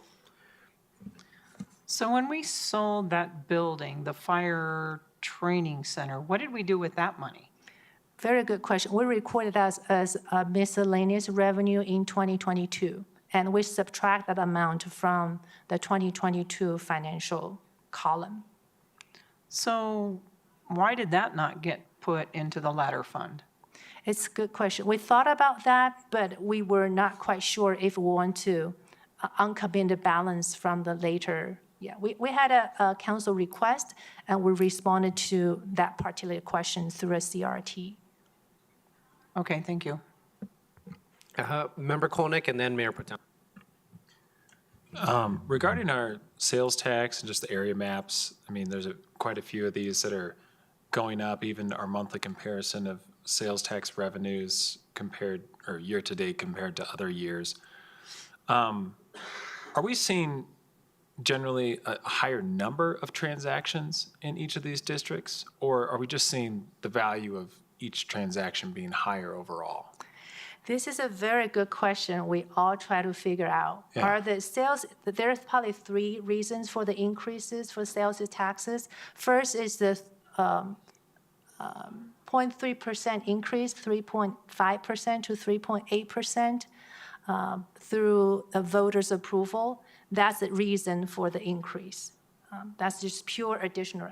Second, it could be not the volume increase, but it's just inflation, so the vendors increase the price as a result. The third reason could be just more quantity. So we try to figure out at a year-to-date July the increase. Is this due to the 0.3% increase or the sales, the price increase or volume? Our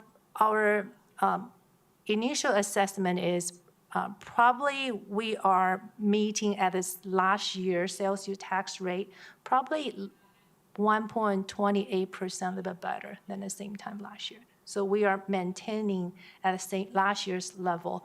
But 2022 was an unusual year. Usually our sales tax increased by 3 or 4%. Last year, about 16%. Okay. So that's really we call pleasant COVID surprise. We don't expect to repeat the same pattern, but we can see the momentum, but we not at a, we will not see the 16% increase again. And then my other question is on the Area 5 sales tax. Is there a reason that it's been just on a downward trend since 2020? Yeah, we have a specific council request. There's one major retailer in that area in a very specialized industry, and that industry was not performing well. It's a specialty. Oh, okay. Thank you. Mayor Protem. I know you've answered this question for me before, but I want to make sure whenever we talk about negatives on investment earnings, we're clear and we don't have any opportunity for misunderstanding. The 2022 investment earnings were reported as a loss. But I remember from when we talked about this last time, those are unrealized losses. Correct. And so the same principle must apply to the gains that we're seeing now as well. Unrealized gains. Okay. Yes, until the maturity.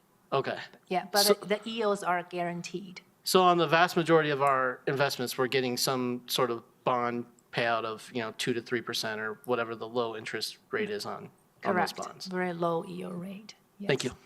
you. Member Russell. Member Kolnick, do you still have a question or? Go ahead, Member Russell. Thank you. And so on the marijuana, why is that down? I think that's been consistent with the statewide is the supply and demand. When you have more and more suppliers in the nations, the price will go down. So it's because they don't have to come to Colorado anymore. They go someplace else? Or not necessarily that? Not necessarily. I know other local governments, they are planning to increase the marijuana tax rate. That will be on the November ballot. Okay. And we're not considering that, are we? We are not, but I think several years ago, the voters allowed the council to increase the marijuana by recreation or by medical use up to, I think recreation up to 15%. And then currently it's 10% So council can increase the marijuana interest rate, but our rate is higher than a lot. Right, and I mean, I think that's why we decided at one point not to do it, because we had higher taxes than other places, which meant they would go other places to shop. Yeah, possibly. Okay, thank you. And we did hear from those retailers as well as part of that. So, any further questions for members of council? Seeing none, Director Loh, thank you very much for your time. Yeah, thank you for your time. All right, everyone, we're moving on to the last agenda item for the evening. This is City Attorney Tamara Niles here to discuss a potential emergency ordinance if we were to operate without a quorum. Good evening, City Attorney. Director Loh, would it be possible to pass the remote down?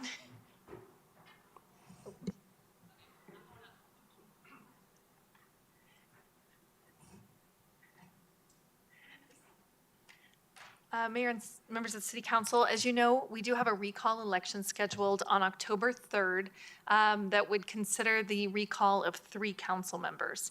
Under city charter, we are required to have at least 5 council members in order to have a meeting of the City Council. So if the recall should happen to be successful, that means once the election results from the October 3rd election are certified, we are looking at the possibility of not having a quorum during the months of October and November, which means City Council could not have a meeting during that time. And when I say meeting, City Council couldn't conduct business. We could still meet for things like this, for study sessions, but no vote could be taken. So we analyzed what that means from a city operational perspective.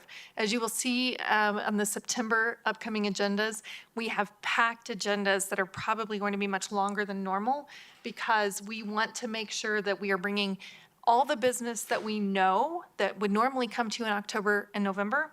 We're bringing it all to you in September instead. So of course, I have to look at worst case scenarios. What if we happen to not have a quorum, but there should be a natural disaster in November? Then what could the city do? How could the city respond? Or let's say we have a huge construction project. We're doing stormwater improvement project for millions of dollars. And what if something should arise and we have a contract change in excess of $100,000 that normally would require city council approval? Well, we could possibly delay the project, increase costs, and delay that public safety improvement project because we don't have a city council that could approve the contract amendment. So what we are proposing to respond to that is an emergency ordinance that would go into effect if City Council does not have a quorum as a result of the recall election, but with limited authority to the city manager to take actions necessary for public property, health, peace, and our safety. And the way we drafted the proposal was we looked at the COVID emergency ordinance, and then City Manager Lewis did not want all of that authority, and he slashed out everything that we didn't think was completely necessary for the operation of the city without a quorum. One thing to note, the city procurement policy currently requires city council approval for most contracts over $100,000. So everything under $100,000, this largely wouldn't be required, but anything over $100,000, the city wouldn't be able to approve, even if it's an amendment to a contract the city council already approved. So we looked at everything that we would normally require city council action, but that may be required in order to operate the city without a quorum. So contracts, accepting gifts, grants, services, but only necessary to protect and preserve public property, peace, health, and/or safety. To authorize applications for grants or federal assistance. So this wouldn't, as you know, we do bring applications to City Council to apply to receive free money. So this would authorize the city manager to do that. Again, only if city council doesn't have a quorum, and only until city council regains a quorum. And then to undertake other functions and activities necessary to protect and preserve public health, property, peace, and/or safety. So again, this is just a proposal, and that's why we're bringing it to you in study sessions so that you can discuss it. We're not required to do anything, but we're trying to be proactive to recognize a potential issue in the city and to find a solution that is acceptable to city council should that come to fruition. If city council does want to proceed with some or all of the authority granted in the emergency ordinance, we would bring it for first and second reading under city charter. However, an emergency ordinance becomes effective immediately on second reading. So it wouldn't have the normal 30 days after publication. And the reason being that we anticipate we will know the results of the recall election before 30 days after September 18th. So we might need that authority before October 3rd. As I stated, we anticipate if this happens, City Council would still meet as regularly scheduled. However, we couldn't take any votes on any action because it would just be an informal providing of information to City Council. And if we do nothing, which of course is an option as well, the city may be required to seek court intervention for authority to continue to operate if City Council approval would be required. So here's for questions. We welcome guidance. If City Council doesn't want to do this, we don't have to move forward. Completely up to you. Thank you, City Attorney Niles. Member Woodward. I would support this. I would ask that it's just added that any major expenditures based on an emergency or whatever would be, the balance of council would be at least notified at the time of something like that. So we are aware of it.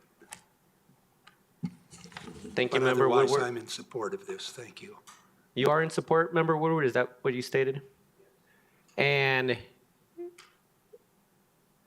I guess question on in terms of your ask, are you asking for that to be brought forward during a study session, or is that just like an email to the council members?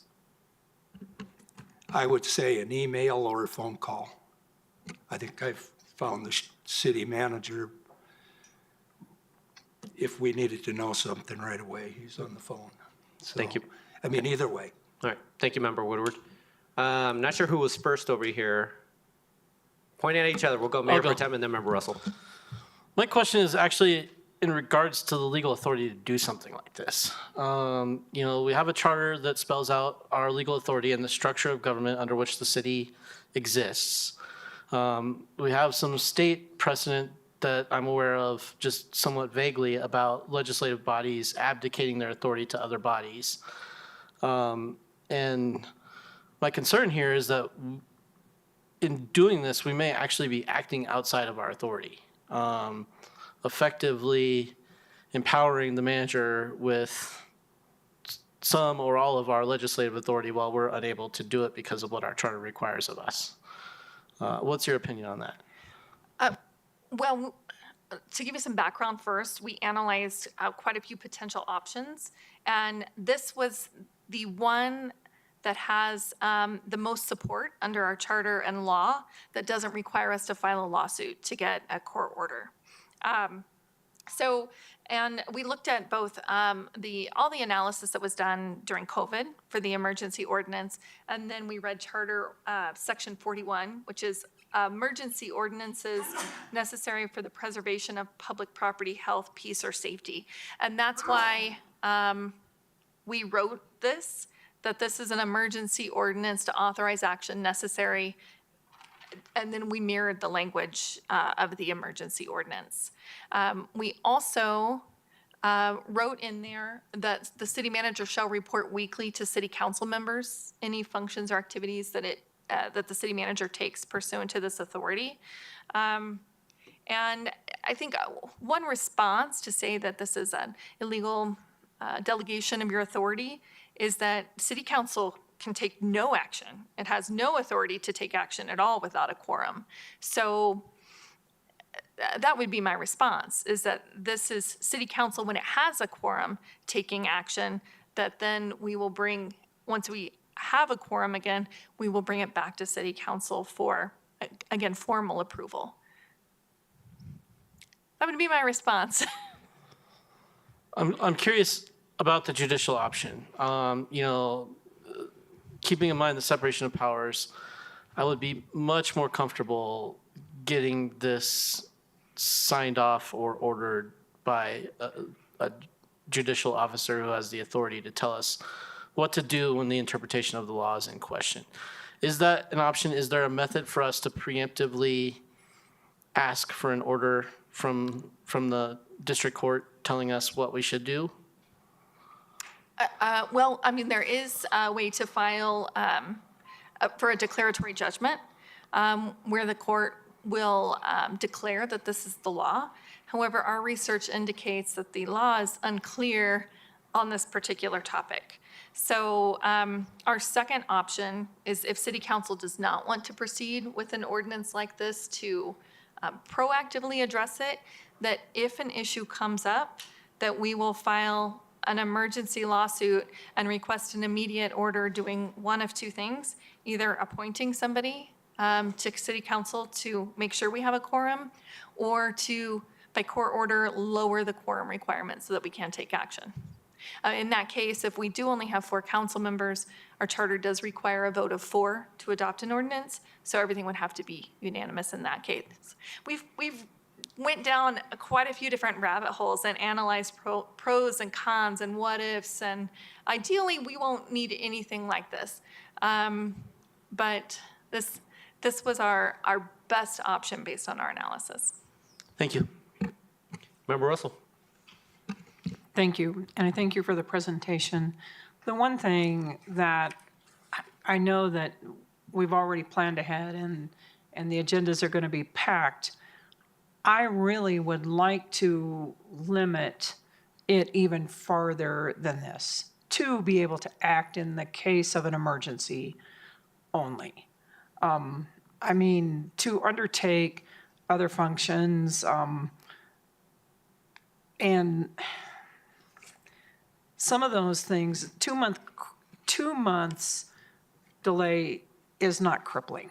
I mean, there may be consequences, but I do want us to be able to act in an emergency, which means life, health, safety, peace. So if there's something going on in the city, I'm okay with that. But grants and things like that, those can wait. So that would be my recommendation. Member Anderson and then Member Kolnick. It would the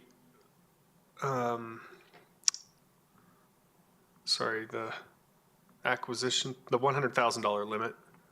What did you consider just raising that temporarily raising that temporarily instead of passing a whole emergency order? I don't believe that that's in charter or anything. That's something that we could just raise to allow the city manager some more authority in terms of contracting, at least. Is that correct, as a smaller step? It's in municipal code, so it would require some sort of ordinance, first and second reading, and then 30 days. We thought if an ordinance was required anyway, Emergency to get. And it was just temporary, then maybe that would only apply if we don't have a quorum. We did analyze that as a potential. What about, does the city manager have authority to act outside of that policy in an emergency anyway, and then come to council for approval later? Is that? There's not I thought there was an emergency authorization for city manager's authority. That we did have that in the COVID emergency ordinance. I don't believe there's an exception to the procurement policy for an emergency. Because the thing that bothers me about this is that we're passing an emergency when as far as I can tell, one does not one does not exist. An emergency is something that comes outside and acts upon the city, and there's already some authority, I think, given there in terms of the procurement policy for the city manager. So I would be hesitant to do this just because I think it's there may be some provisions that already allow some extended authority if an emergency actually does come up. For example, I mean, I think of the Oxford project that's going on right now. If suddenly an increase to that needed to come through, that seems like that would be, oh no, we can't put the pipe in the ground unless we have authorization for a $250,000 contract increase or something like that. Well, that seems like that would be an emergency, but city council not meeting doesn't strike me as an emergency, especially when we already, we take off a good portion of December, good portion of July. We have 3 or 4 weeks where we don't really worry about city business, and we've been okay so far. Now, of course, in those situations, slightly different, and that we could call it an emergency meeting, but I don't know. I'm not too concerned about this unless if we could figure out some way around the procurement policy or increase that a little higher. Thank you, Member Anderson. Member Kolnick? I mean, a bit of a history lesson for me. How often does the council or this body get asked to approve contracts that are above 100,000? Several times a week, usually, or so. Usually there's 1 or 2, maybe more on most agendas. And when's the last time that limit was evaluated? Quite some time ago. We've had some discussions as with inflation that perhaps that's too low, especially if it was an item council already budgeted for expenditure. It's 2018 when the purchasing policy was amended. Yeah. I mean, I know this is 2 separate issues in some ways, but 100,000 is really low for the current, any type of professional service that we would do in public works or with as much infrastructure that the city has to deal with right now. That's pretty low. So if the limit's going to, in the context of this conversation where we have to figure this out by October 3rd, I think this ordinance makes sense. But I think longer term, the actual limit needs to be raised so that our staff can be a bit more nimble in their decision making. I mean, I'm just thinking about the issue that we had last week where we had to evaluate a $200,000 change order that was pretty legitimate, but it stopped, business at South Platte Renew for almost 4 months. And it was a pretty logical request. So all that to say, yeah, in the short term, the ordinance makes sense. In the long term, the limit needs to go up.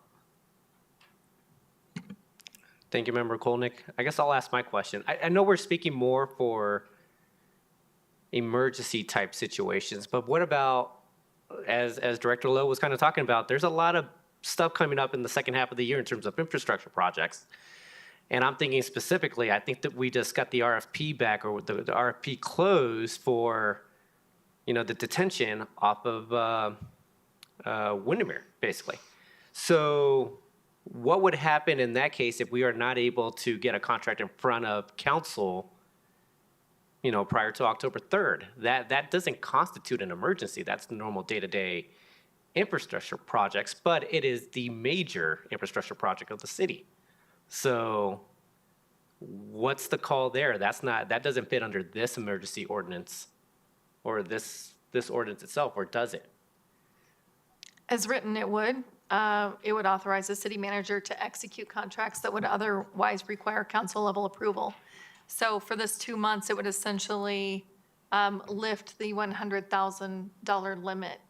But to circle back to Councilmember Russell's point, I think Sean and I would both be supportive of decreasing the scope further and limiting it to only things that are absolutely necessary to protect and preserve public property. And perhaps we should add public finances or something like that, because I think that's a valid point. If we can't award a contract within the time frame within the RFP, the bids could expire, and prices may go up, prices may go down. But either way, we would probably be required to rebid it. But I guess the way that I'm reading it, I don't see how that actually. Are we saying that? Because I believe that what you're stating, City Attorney Niles, is that under A, protect and preserve public property. That's where you believe that signing of the contract for that RFP specifically will fall under that provision of the ordinance. Actually, it's written, I think it would fall under B, to execute contracts without council level approval outlined in the city's procurement policy. Okay. So it's a pretty broad statement then. So it would be where the way that it's constantly or presently written is that any contract that comes in front of the city attorney potentially could get signed. Yes, potentially. But I think we could narrow it down to say that something like they must be executed within this time frame. For example, if the bids are good through the end of the year and it wouldn't hurt the city to delay the contract approval, I think Sean would feel much more comfortable waiting until city council can approve it, because he wants as little authority as necessary, but to make sure the city can still operate and respond to any emergencies. Thank you, City Attorney Niles. Mayor Pro Tem, and then Member Russell, if she still has a question. I remain concerned. Even as I read Charter 2, the municipal government provided by this charter shall be the council manager form of government, shall not be changed except by charter convention, pursuant to its provisions and subject only to limitations imposed by the state constitution and this charter. All powers of the city shall be vested in an elective council. I don't know how the council can pass an ordinance that stands in defiance of what is required of us by charter. That's confusing to me, and I understand the necessity to do something, and I think this is good work legally speaking, but as far as I'm concerned, it's not something that I'm willing to do. I think the voters should get what they ask for. And if what they ask for is for us not to have a quorum and not to be able to do business for 2 months, then absent a court order instructing us to do otherwise, that's what they get. And the consequences are what the voters get to live with. So that's my perspective on it. I don't think I have anything to add. Thank you. Thank you, Mayor Pro Tem. Can I?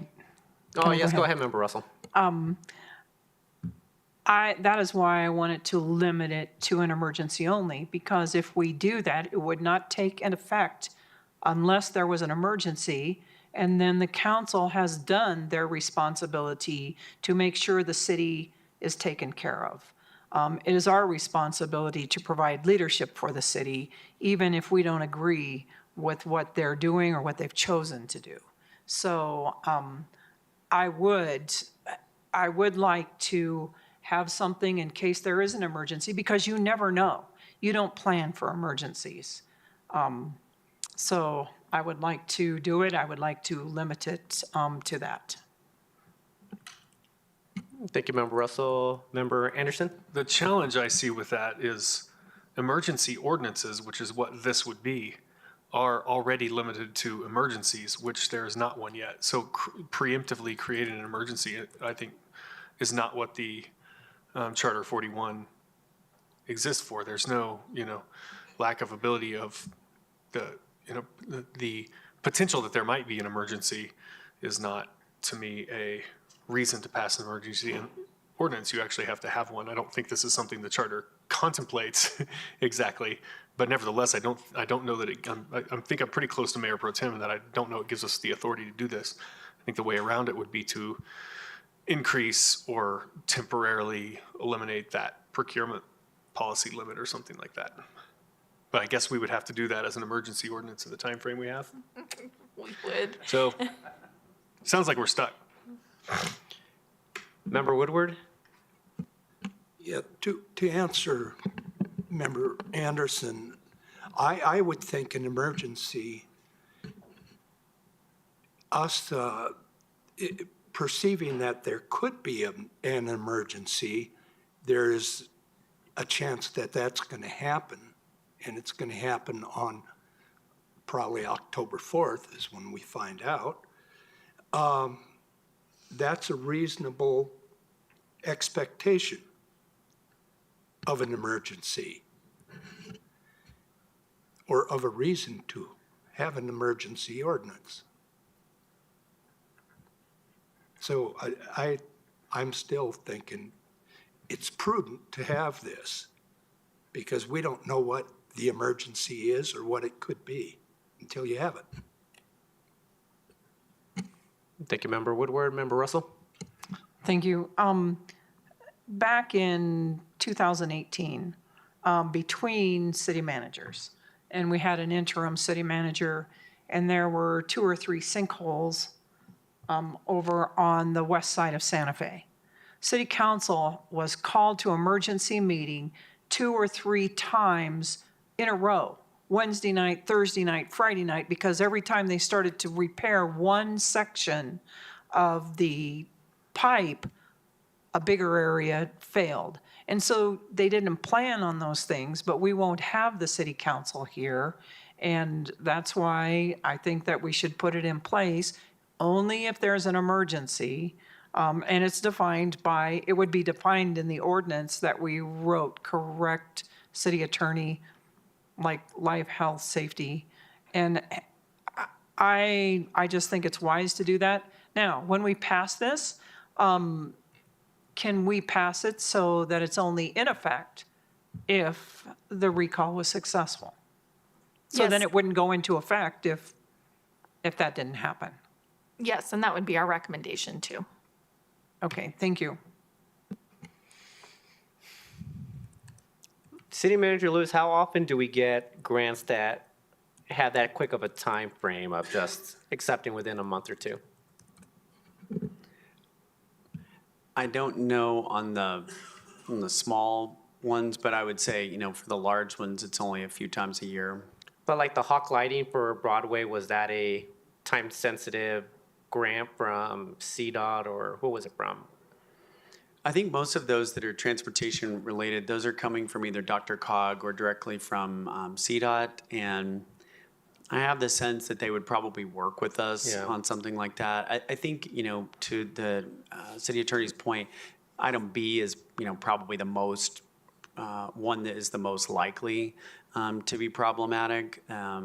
So I think, in terms of grants, gifts, et cetera, I think that language probably came from that COVID one because we were thinking, are we gonna have to procure, personal safety equipment and things like that that might be necessary. But I think, for this emergency, the one that I think is most likely is item B. Yeah. Thank you, City Manager. Member Anderson.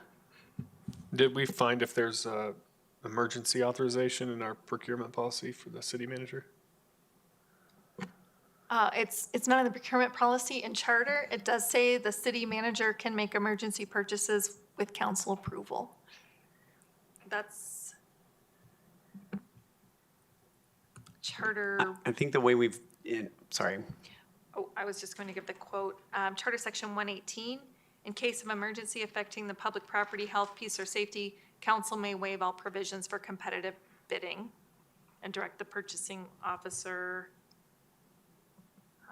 to purchase necessary supplies in the open market at not more than commercial prices. And so the way we've really, I think, practiced that, at least before and after I've been here, is we take it to you as soon as we have the price. I make the purchase and I bring it to you for approval as soon as we've made the purchase.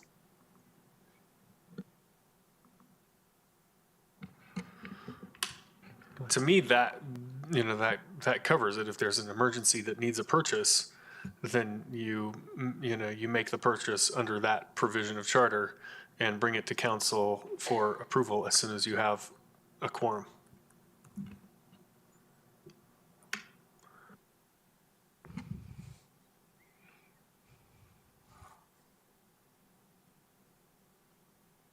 Yeah, I think I probably agree with that as well. Any further comments from members of council? I know it's probably not the conversation that we were hoping to have, but trying to think. I'm fine with that wording, at least the way that it's wording within charter. That to me seems like it does cover it, but Member Noonekamp? I'm looking at section 118 right now. It doesn't even say that you have to bring it to council in the charter language. I think that's maybe a best practice that we've been doing. This, I think, would handle anything that we needed to do in case of an emergency. I think we used this when we had the water pipe break over by Swedish last winter before. If we were to just rely on that and not pass any additional ordinance, are you aware of any significant services that citizens of the city experience outside of an emergency that would lapse or be changed in the course of those 2 months? I haven't put a lot of thought into that, and I can't think of any off the top of my head. I think what I appreciate about the city attorney's proposal is that she is truly thinking of all possible scenarios. And so that's what I would say to that. Thank you. Any further questions from members of council? I'm scrolling here trying to figure out that whole lead servicing conversation that we had last week, because there's a timeline for that. That wouldn't constitute an emergency, but I think that may not kick off till March of next year though. But I think there's things coming up over the next 3 months, but I don't know, I'm just trying to figure out what potentially may not fall under that authority.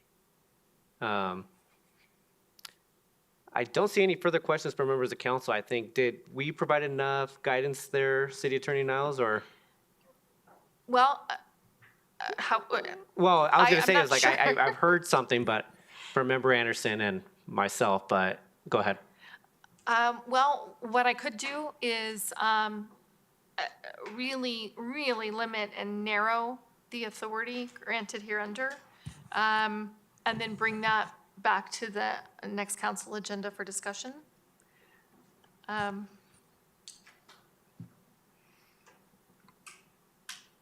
Go ahead, Member Noonekamp. I've been reluctant to weigh in because of the nature of this conversation, and I'm happy to defer some of this decision-making to my colleagues who may actually be forced to deal with this situation in some of our absences.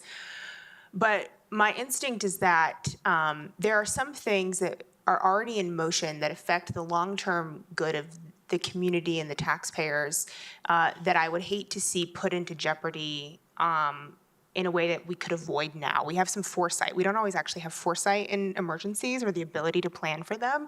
We're in a unique moment where we can actually take some action.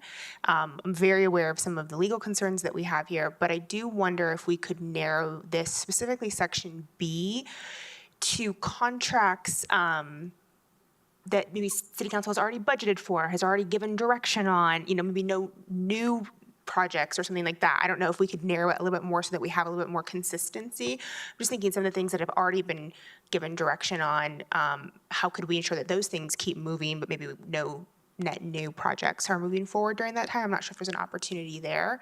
But I generally support the ongoing services and work of the city in case that we have unfortunate circumstances in the case of an emergency, but we'll respectfully defer to those in the body who would have to face those challenges without a quorum for those 2 months. Thank you, Member Noonekamp. Member Anderson? I'm not supportive of the emergency ordinance. I think we can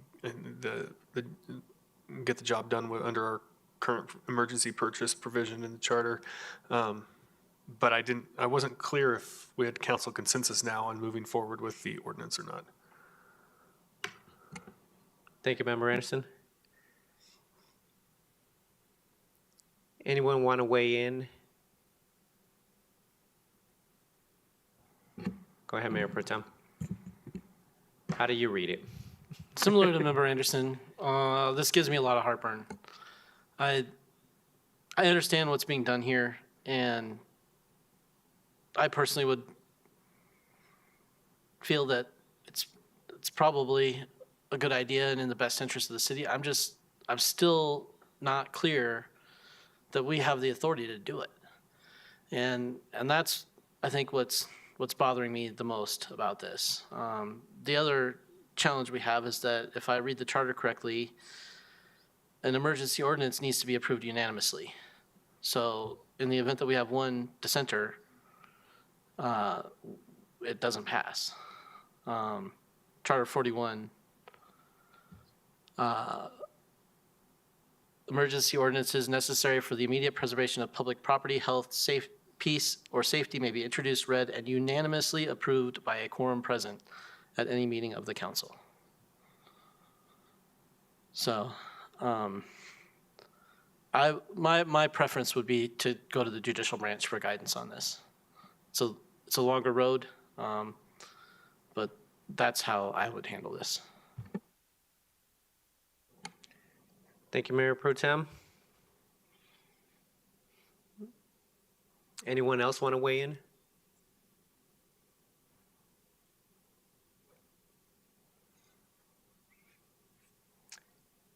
We're not providing clear as mud, but go ahead. If narrowing the scope isn't approved by the entire council, Mayor Pro Tem Ward is exactly right. It wouldn't fall under an emergency ordinance.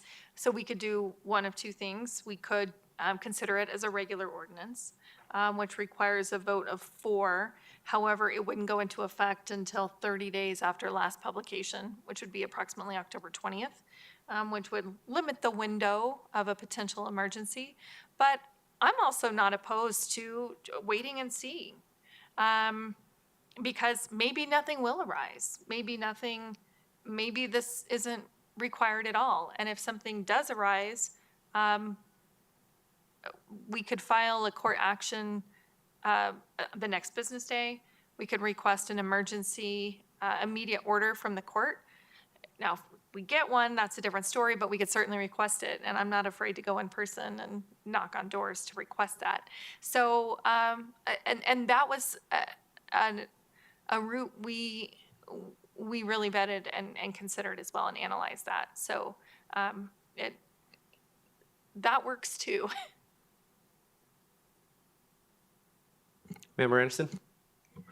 I would say, I didn't realize the unanimous consent was required on this. This would be narrowing the scope. I'm not saying I'll vote for it, but I'd be willing to bring it back and give me give me some time, give me a little time to think about it. I don't know if Mayor Pro Tem's going to get there either. I may not, but if we want to have that debate with an ordinance in front of us, I'd be fine with that, if that helps. Yeah. Thank you, Member Anderson. Yeah, I guess I would be willing to look at that as well. Anyone else? Go ahead, Mayor Pro Tem. Would it be possible to get some additional analysis specifically on legislative branches, delegation of authority, and where previous case law has made determinations that their ability to do that begins and ends? I think that would clarify things quite a bit for me. The other route, from a practical standpoint, that I would be willing to explore would be increasing the manager's emergency purchasing authority for a fixed window of time. But I'm not particularly sold on that one. I think a little more clarification for me on this from a legal standpoint would be helpful. Thank you, Mayor Pro Tem. Anyone else?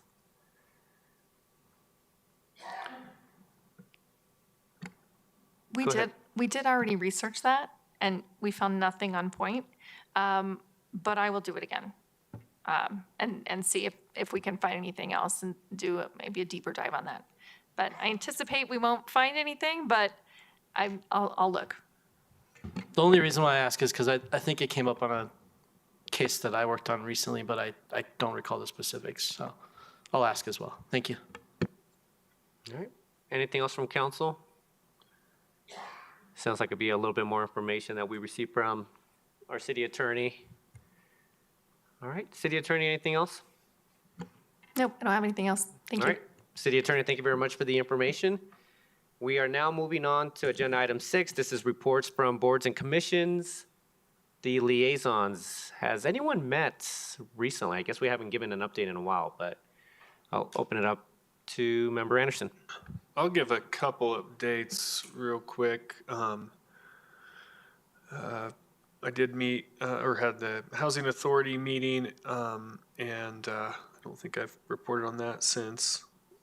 Not a lot to report on from that meeting as usual. The only thing is they're engaging in a, what do they call it? A repositioning and development study, essentially thinking financially how to reposition their assets in order to be able to provide more affordable housing and manage what they have better. They did hire a consultant or pass a resolution to hire a consultant to do a repositioning analysis. And then Tri-Cities Homelessness Policy Group, update on the process there. As you guys know, we have a 3-year homelessness action plan. We're closing in or getting to the end of year 2. Year 3, we're well in progress on. And I think we got a report on this fairly recently from Mike, but 47% complete, 50% in progress, and 3% planned for year 3. So all of that is kind of coming forward. We're starting to discuss, as the policy group have discussed, what do we do once we reach the end of that 3-year window. And the general consensus, which would obviously have to be discussed by councils, is talking about low-income housing at that point and seeing if we want to come up with a plan to address the affordable housing, especially from a homeless perspective. So this would be the affordable housing, like at the less than 30% AMI level. So nothing set in stone, but that's kind of the direction our conversations have gone, and of course look forward to having further discussions on that with Inglewood City Council as well. If we want to move forward with that, that would potentially go in tandem with our some of the studies we've already done on our housing needs assessment, and then would also potentially work in tandem with our affordable housing task force if that comes into place in some way. But all 3 cities, Inglewood, Littleton, and Sheridan, are kind of in slightly different places on this. So syncing up to think regionally about that affordable housing, I think, will be important. And I think the Tri-Cities group would be a good place to have some of those discussions. That's all. Thank you, Member Anderson. Member Noonekamp. I will give some August readouts. The Cultural Arts Commission met at the beginning of this month and continues to work on a few different arts opportunities within the city. A few things to give you updates on is they're working on some new murals in the city that they're supporting. So you'll be seeing some new public art going up soon. They're working on a plan to repair some of the Swedish horses that have been vandalized, and how do we keep those as our assets in the city long term, but preserve them in a way that they don't continue to wear down. And they are also, they made some final decisions on some new median art. So you will see some very colorful, new, exciting median art coming to the city soon-ish.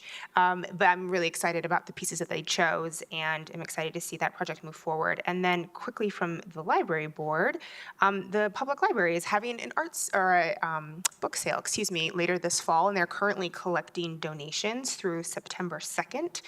So folks can drop that off at the library. I'm really impressed with some of the new programming that we're seeing out of the library. They launched a brand new website last week. If you haven't already seen it, it's lovely. And yeah, just doing great stuff there. So a couple updates. Cool. Thank you, Member Noonekamp. Anyone else? I was going to say, I don't think ETech did not meet. Well, they definitely didn't meet this month, and I don't believe they met in July either. So, and The EDDA is not meeting. Normally, we meet on the last Wednesday of the month, but we're not meeting until Wednesday after Labor Day. So whatever that day is, the 6th. So, all right. Moving on next to Mayor's Choice, but I don't see any other lights. So I guess we'll just kick it off with the discussion of the Youth Advisory Board appointments. We had 8 showed tonight. Very impressed with all 8. I believe we had we had 10. We have 10 sheets of paper. So we had a couple that weren't able to make it tonight. So I'll open up on a question on those 2. But overall, I was very impressed with everyone that bless you. With everyone that was able to make it tonight. It's kind of interesting because everyone gave they all wanted to obviously be engaged with the city, and especially since we just got out of the discussion in terms of just boards and commissions, a lot of them were just talking about things that the normal boards and commissions do. So at least from my perspective, I was very impressed. I'd be happy to seat all 8. I don't think that we have a requirement. I don't believe our deputy city manager is here, but there's no requirement in terms of what the size is for the youth advisory board. We can have as little as we like. We could have as many as we like. And since we have 8, I would be happy to appoint all 8, but I'll open up for comments or any questions about the seating of the board, as well as the 2 that potentially didn't make it. Since this is a new advisory board, I would be open if there was a scheduling conflict, if they had soccer or some other sport that they would have to play today. I would be open to those 2 also sitting on the board if they still feel that they wanted to participate in the youth advisory board. So I'll open it up for questions to members of council. Go ahead, Member Noonkamp. Sorry, I don't have a question, but I'm happy to weigh in. I was super impressed. I know that this was something that was brought to us by a young person, and I'm really excited to see so many young people interested in the city and talking about issues that we frankly talk about on a regular basis. They're very in tune with the experience of life in the city. I would support the appointment of all of them, and for the other 2, I would support their appointment at staff discretion. I think staff can have a conversation with them before the appointment, but would like to see it move forward. Thank you, Member Noonkamp. Mayor Pro Tem. Yeah, I think we had 9 on the sheet, so 1 no-show tonight. I was impressed with all 8 candidates as well. I think we move along with them. Not particularly sold on the idea of putting someone who doesn't show up to the interview on the board, but I understand with kids' schedules and such, I don't know exactly what occurred there. So I'd be willing to examine the circumstances. But I think we have a good crop of 8, and I think it'll work well. There's some age diversity there as well.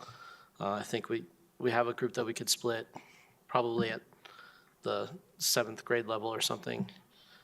And so I'm looking forward to what comes out of this board. Cool. Thank you, Mayor Pro Tem. Member Kolnick. Just kind of a question. So when will they meet, and who kind of leads the discussion that they will have? That's a great question, and one that we talked a little bit about when we talked about the formation of this board, and we really settled on kind of a trial period of seeing kind of what works and what doesn't.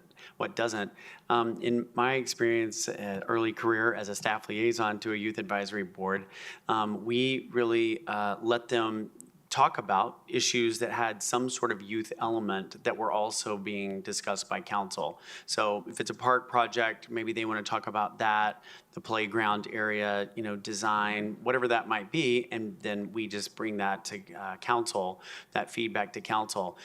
We also recognize that in some of the applications that some of the students were interested in learning more about government. So how do we also make this a learning opportunity? In fact, a couple of the ones that I talked to tonight said that that's one reason why that they wanted to be on this committee. So we also think that there's an opportunity to provide kind of a learning session, like learn all about the Parks and Recreation Department, learn about what the police department does. And so we want to incorporate that as well. In terms of the staffing for this, we are right now planning on, if the management fellow stays in the budget and is approved, we're planning on that role going to that management fellow for this trial period, to really where we can work out some things and then bring it back to council to see if they want this to be an official board or commission of the city of Inglewood. And will this youth advisory board have the opportunity to come in during a city council meeting and tell us what they've been talking about or give input on the issues we're kind of jointly discussing? Absolutely, and with that, we would leave that to council's discretion, but we had foreseen that could be an opportunity. We also think that, we can, let them lead us in the Pledge of Allegiance, different members of that group that come to council and do that. So we want to find ways of engaging them, and we'd love council's feedback on how to do that best. Okay. Yeah, I mean, in general, I enjoyed talking to all 8 of them that I talked to. I think it's actually good to have the range of ages in the same conversation, just because I think we can all remember the wild range of experiences we had between middle school and high school. But I think it's good for both of them to understand, or both cohorts to really be in the same setting and discussing some of the things they care about. I heard a lot about safety and housing and architecture, getting together, building community, all these things that you're hoping that the next generation is thinking about as much as we are. So, Anyone else want to weigh in? Yeah, they covered everything. Budget, housing, parks, mental health, everything came up. It was pretty impressive. It was all of it. Go ahead, Member Anderson. Yeah, I really enjoyed my interviews with each of them and would love to see all 8 of them appointed. All right, Member Woodward. I had one mention that he liked old cars, specifically English ones that are rectangular and square, and that he would like to see us make models of them and then put them make some in the factory.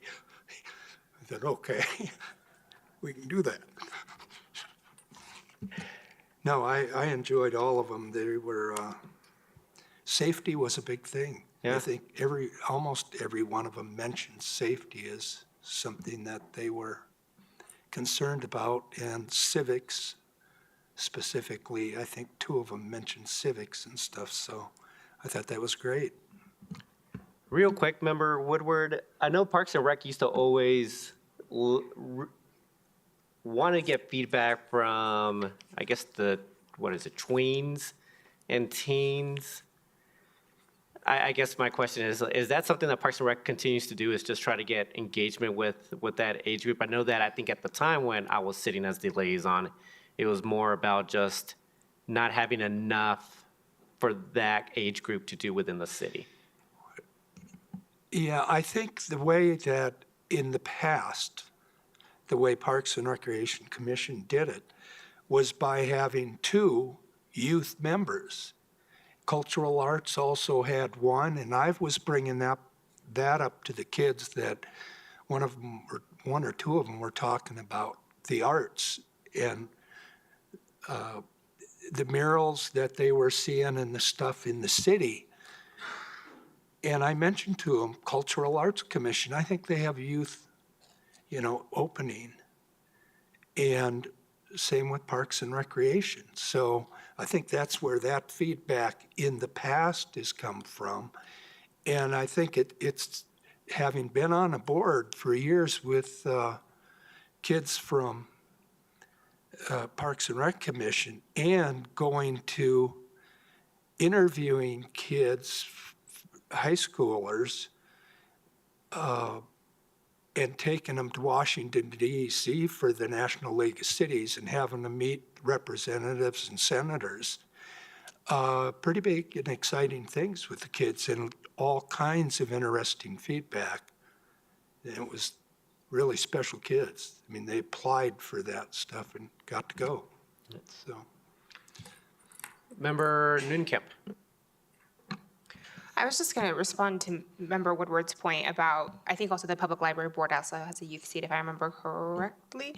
But in recent memory, we haven't had any young people apply for those seats and they've gone vacant, which is why we decided to pilot this idea, because we had so many young people here tonight who are interested, who I think want to participate in the things like in arts and parks in the city, but maybe felt intimidated by serving with adults. And so if we could have a peer group for them to provide that same type of input, but to do so with their peers, I hope will create a stronger pathway for their feedback and for their engagement in the city. So hopefully we can get the same benefit in a more effective medium. Anyone else? Sounds like we will be placing all 8 up to a vote next Tuesday at least, so. All right. And with that, we'll move on to second item on Mayor's Choice. So tomorrow we're having the interviews for the Affordable Housing Task Force. This item is about the facilitator itself. And so I think we discussed this during Mayor Manager in terms of actually setting aside a time for city council to potentially interview the facilitators for the Affordable Housing Task Force. The other option would be just to have city staff provide a recommendation, bring that information back to city council, and then we can vote on a facilitator. So wanted to bring it back to this council to see what option they prefer. City Manager Lewis, is there anything that you want to add? The only thing I would add is we have one example in the last few years of the police reform task force where we had council kind of vet the, not interview, but just look at the experience and qualifications of the facilitators and then give direction on which way they would want to go. So that's a kind of a third option. Either let staff make a recommendation, interview everyone, or just have us bring you their kind of vita and let you decide. Any questions or any? Go ahead, Member Nunekamp. I'm fine to have staff look at the options that are available and then to bring a recommendation. Maybe that recommendation comes like we do in many cases. We show what the other options were and then we choose one as the recommendation. But I don't see the need to interview. I think we can let staff make a recommendation here. Thank you, Member Nunekamp. I agree as well. Have staff provide a recommendation with all the information within the packet itself. Anyone disagree? Anyone want a different option? Nope. Nothing further. Okay. I guess the last thing for me regarding Mayor's Choice is just thank you to everyone that did come out to the Inglewood Block Party on Saturday. It was a great event. Thank you very much to staff. Thank you very much to our police and security for providing, obviously, security as part of the event. Yeah, every year it seems to be getting bigger. The bands were great, so I know a lot of work went into this. And I just appreciate, I saw many of you there that night, if not all of you. Yeah, I saw everyone there. So no, just thank you very much for coming out and yeah, just really appreciate the effort from our businesses and from our staff for getting that put together. So thank you.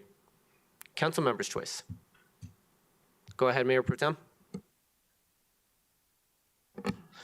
On the subject of the block party, I want to echo the mayor's comments. I thought this year was particularly good. One thing we might want to look at as this event gets larger for future years is how much money we allocate to this event in the budget. You know, the larger event with more people requires larger logistical expenses, and different bands cost different amounts of money. And there are a number of costs associated with the event. And, you know, I'm not necessarily advocating for us to just drive a dump truck full of money and dump it on the 3400 block of South Broadway, but as the event expands, I think we might want to consider making some more allocations to accommodate for the expansion of the event.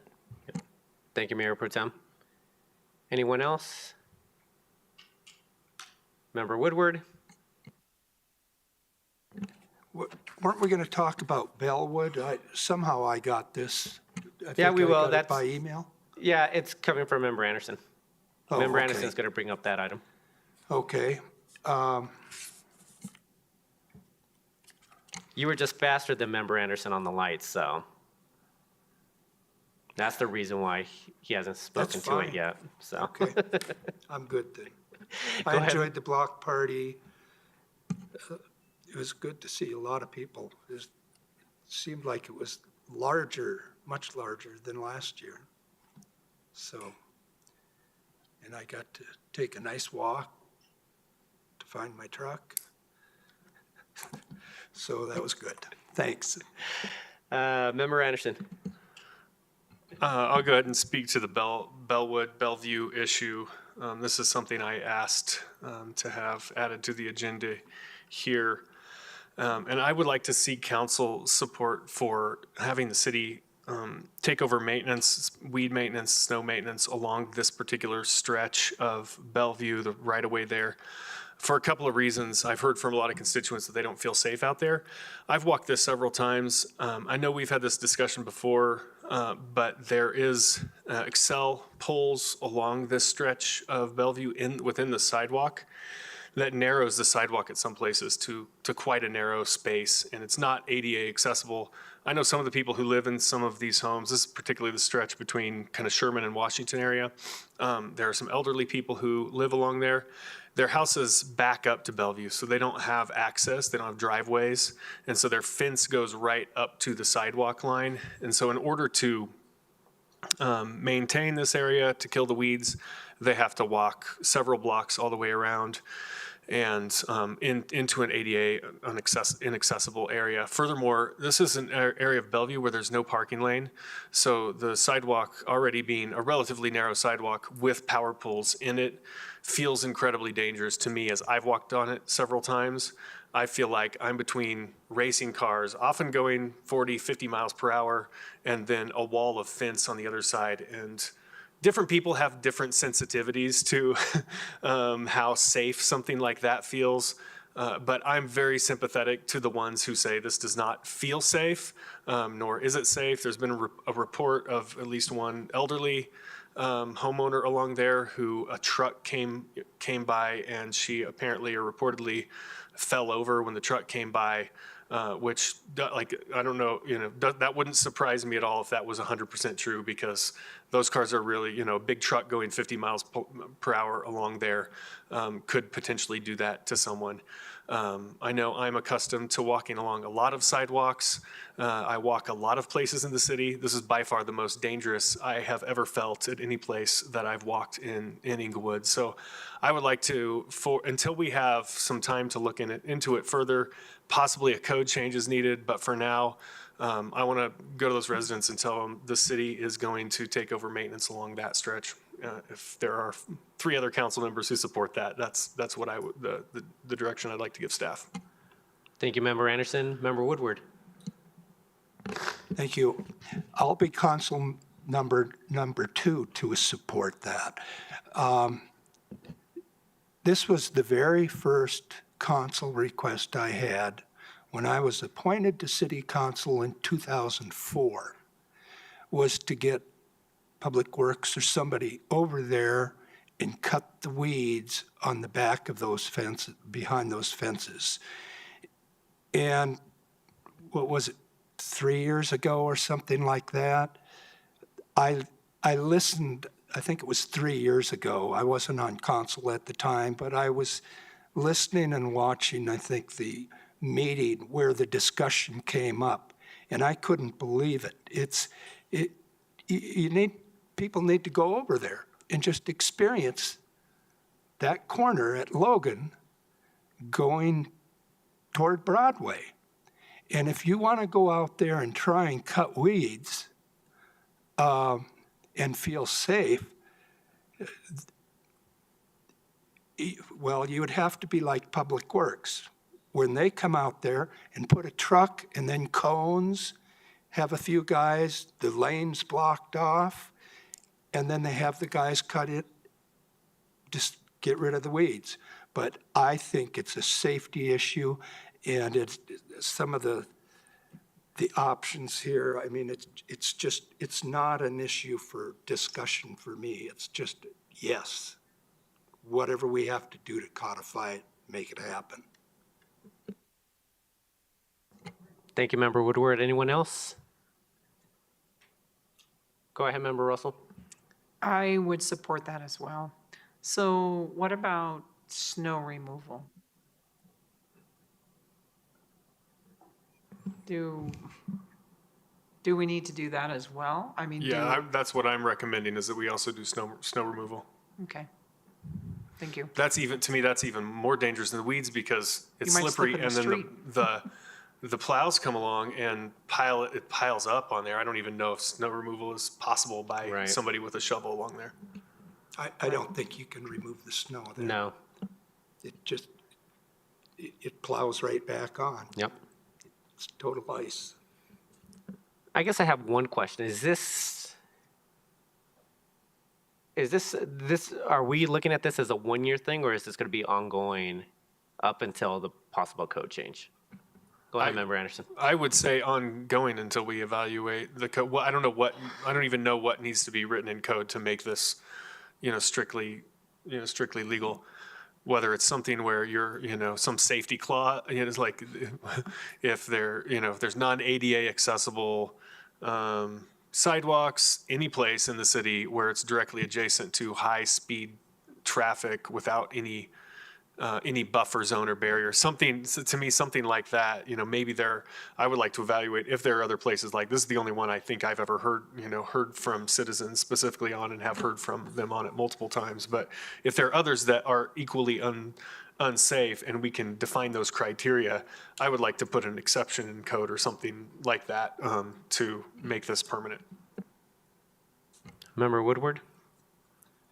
I think there's a state law, that's a state road there.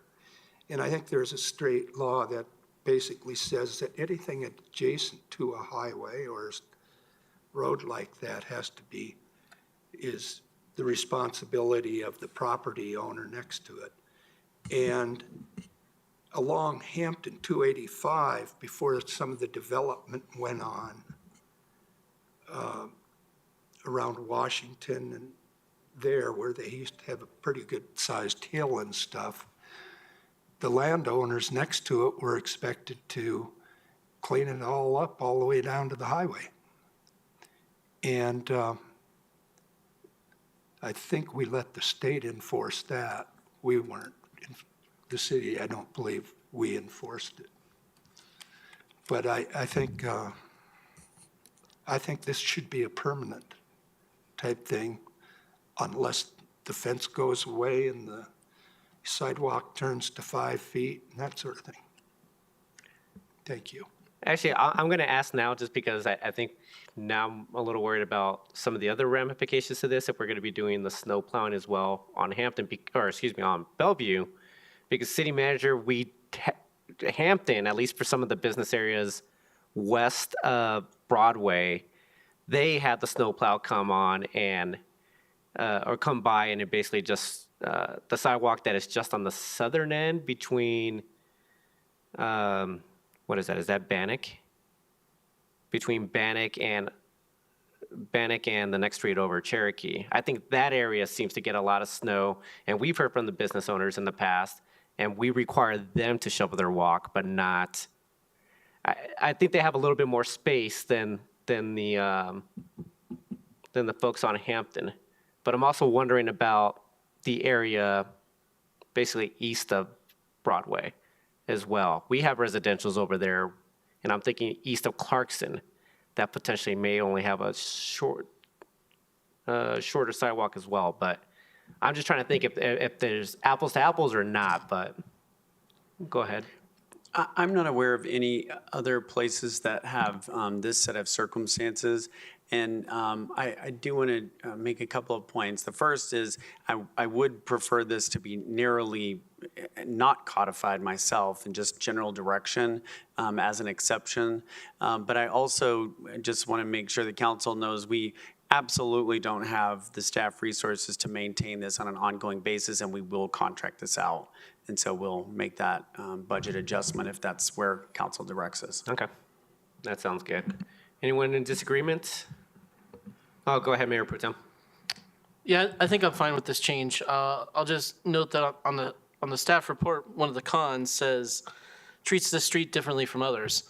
but it's pretty well established that this street is different from others in our city. It's narrower, it has poles, it's a longer walk to get around. These people don't have gates. There's an elevation change in some areas. It's just, it's more difficult. So I think it's reasonable in this case to at least try this change and see how it goes.